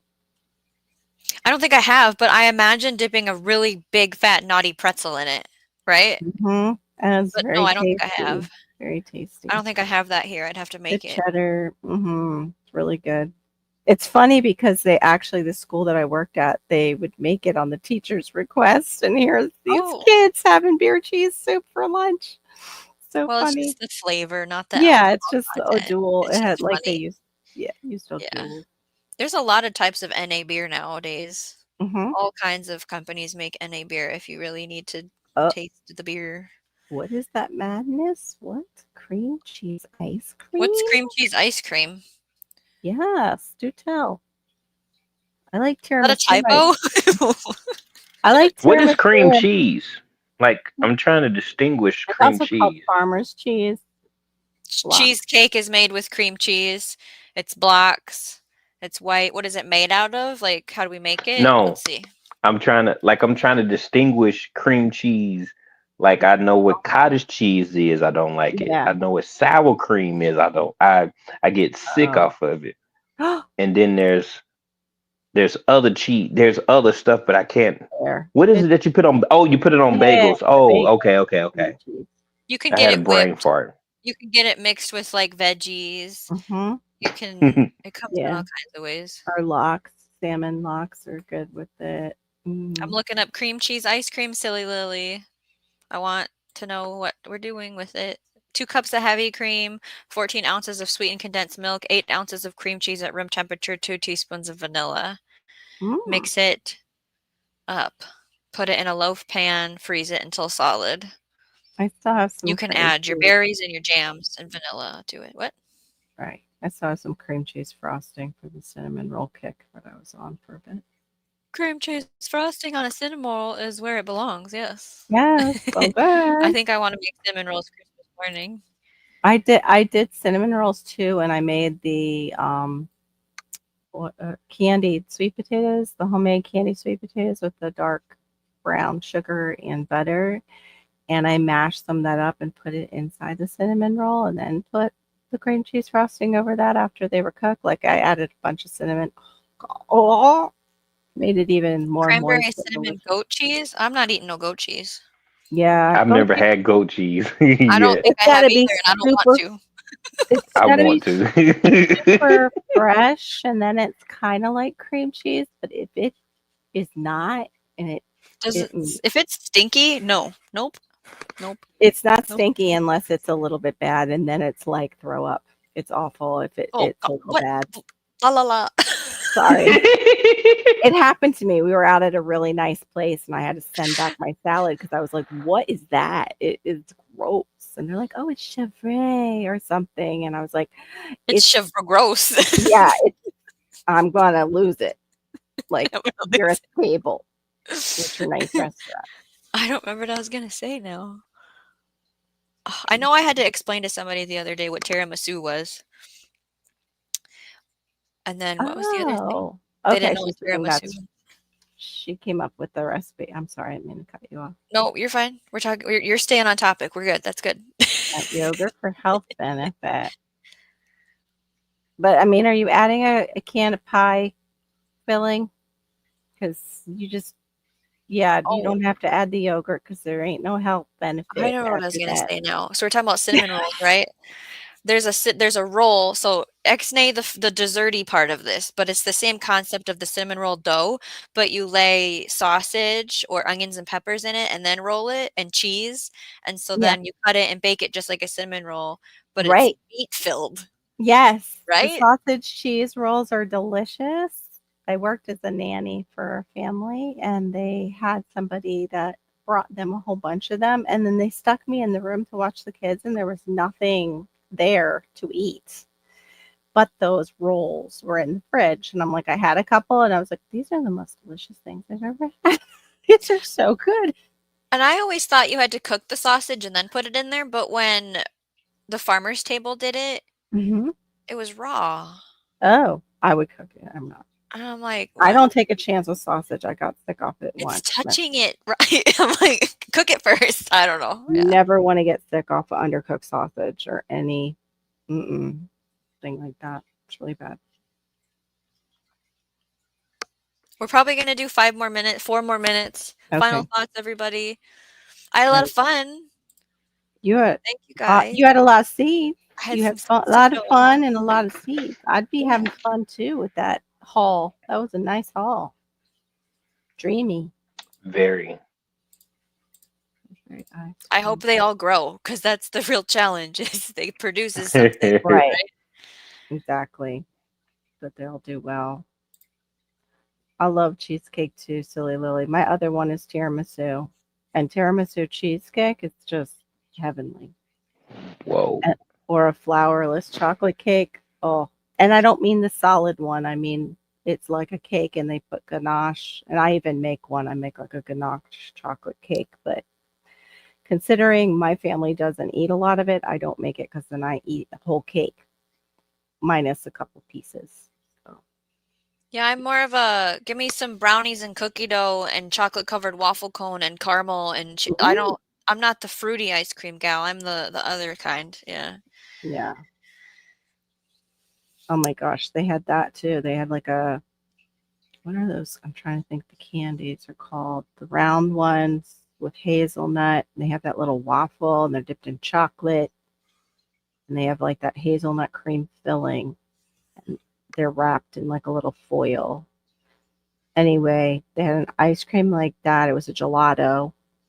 And then they had like the tiramisu gelato. And this place was amazing, but way too pricey. And the only one I know of is like in Boca. So the pricey mall. So not the only one I eating. mean Ferrero Rocher That's golden. it. Okay. Yeah. They had a Ferrero Rocher one. I was like, oh, Oh, I I gotta butchered that try name. it. Those look fancy. Even though I'm, not Tucky supposed to Goblin, have them. thanks for being here. Later, Gator. Uh, After a while, Crocodile. no, I'm not a joke channel. I'm not interested in sharing jokes. I know that you love sharing jokes and I encourage you to do that, but in Shawnee Grows, I'm not interested in talking about jokes. I'm sorry. I'm not a joke family. Yeah. Okay, chocolate, cheesecake, ice cream. Oh yeah, cheesecake is what my husband wants for his birthday, which is 2 days after Christmas. So I gotta get a cheesecake. As I don't want to, I can make it, but I don't want Oh, to. that sounds so good, Miss Pizza in Sharon. the oven. Do you dip it in ranch? Do you want red sauce or white sauce? What are we doing? Chicken Oh. bacon? Tell me more. I made little mini pizzas, and then I realized I just made really fancy pizza rolls. We did the piece of bread with sauce and cheese because my daughter wanted to make supper. I did that That's what for we did. mine with pepperoni, the big Applegate pepperoni Pepperoni. slices on my gluten-free bread. That's what I had, but I made them in the muffin tins, all little mini pizzas. And my daughter had bacon on hers, and my husband got the pepperoni. Today is in the 14th or the 15th. It's Ken's birthday. I didn't know that, silly Lily. Who's That's Ken? awesome. All about the Yeah. biology. All about the Oh, okay, the biology one of who was in Oh, soil. he the. was in Yeah, here. yeah, Yeah, yep. yeah. I'll have to check him out. Yeah, it's a good channel. Lots of Oh, information. Pepperoni, extra cheese, she sounds says. good, Miss Sharon. The 14th. Okay, yeah, it was today then. Because, like, the time's gonna change, so I was like, "Wait a minute." Right. I'm sitting here playing with my ring Okay, unconsciously. everyone, thank you so much for sharing the seed haul with me. I was so excited to open it and look at the purposes of what we're doing and growing. Please share this out. We are trying to grow the channel. Please come back next week for our indoor growing live stream. And in January, we're going to talk about the hunger gap. So have a good night. Have a good weekend. See y'all later. Good Bye bye. night. Trust the process.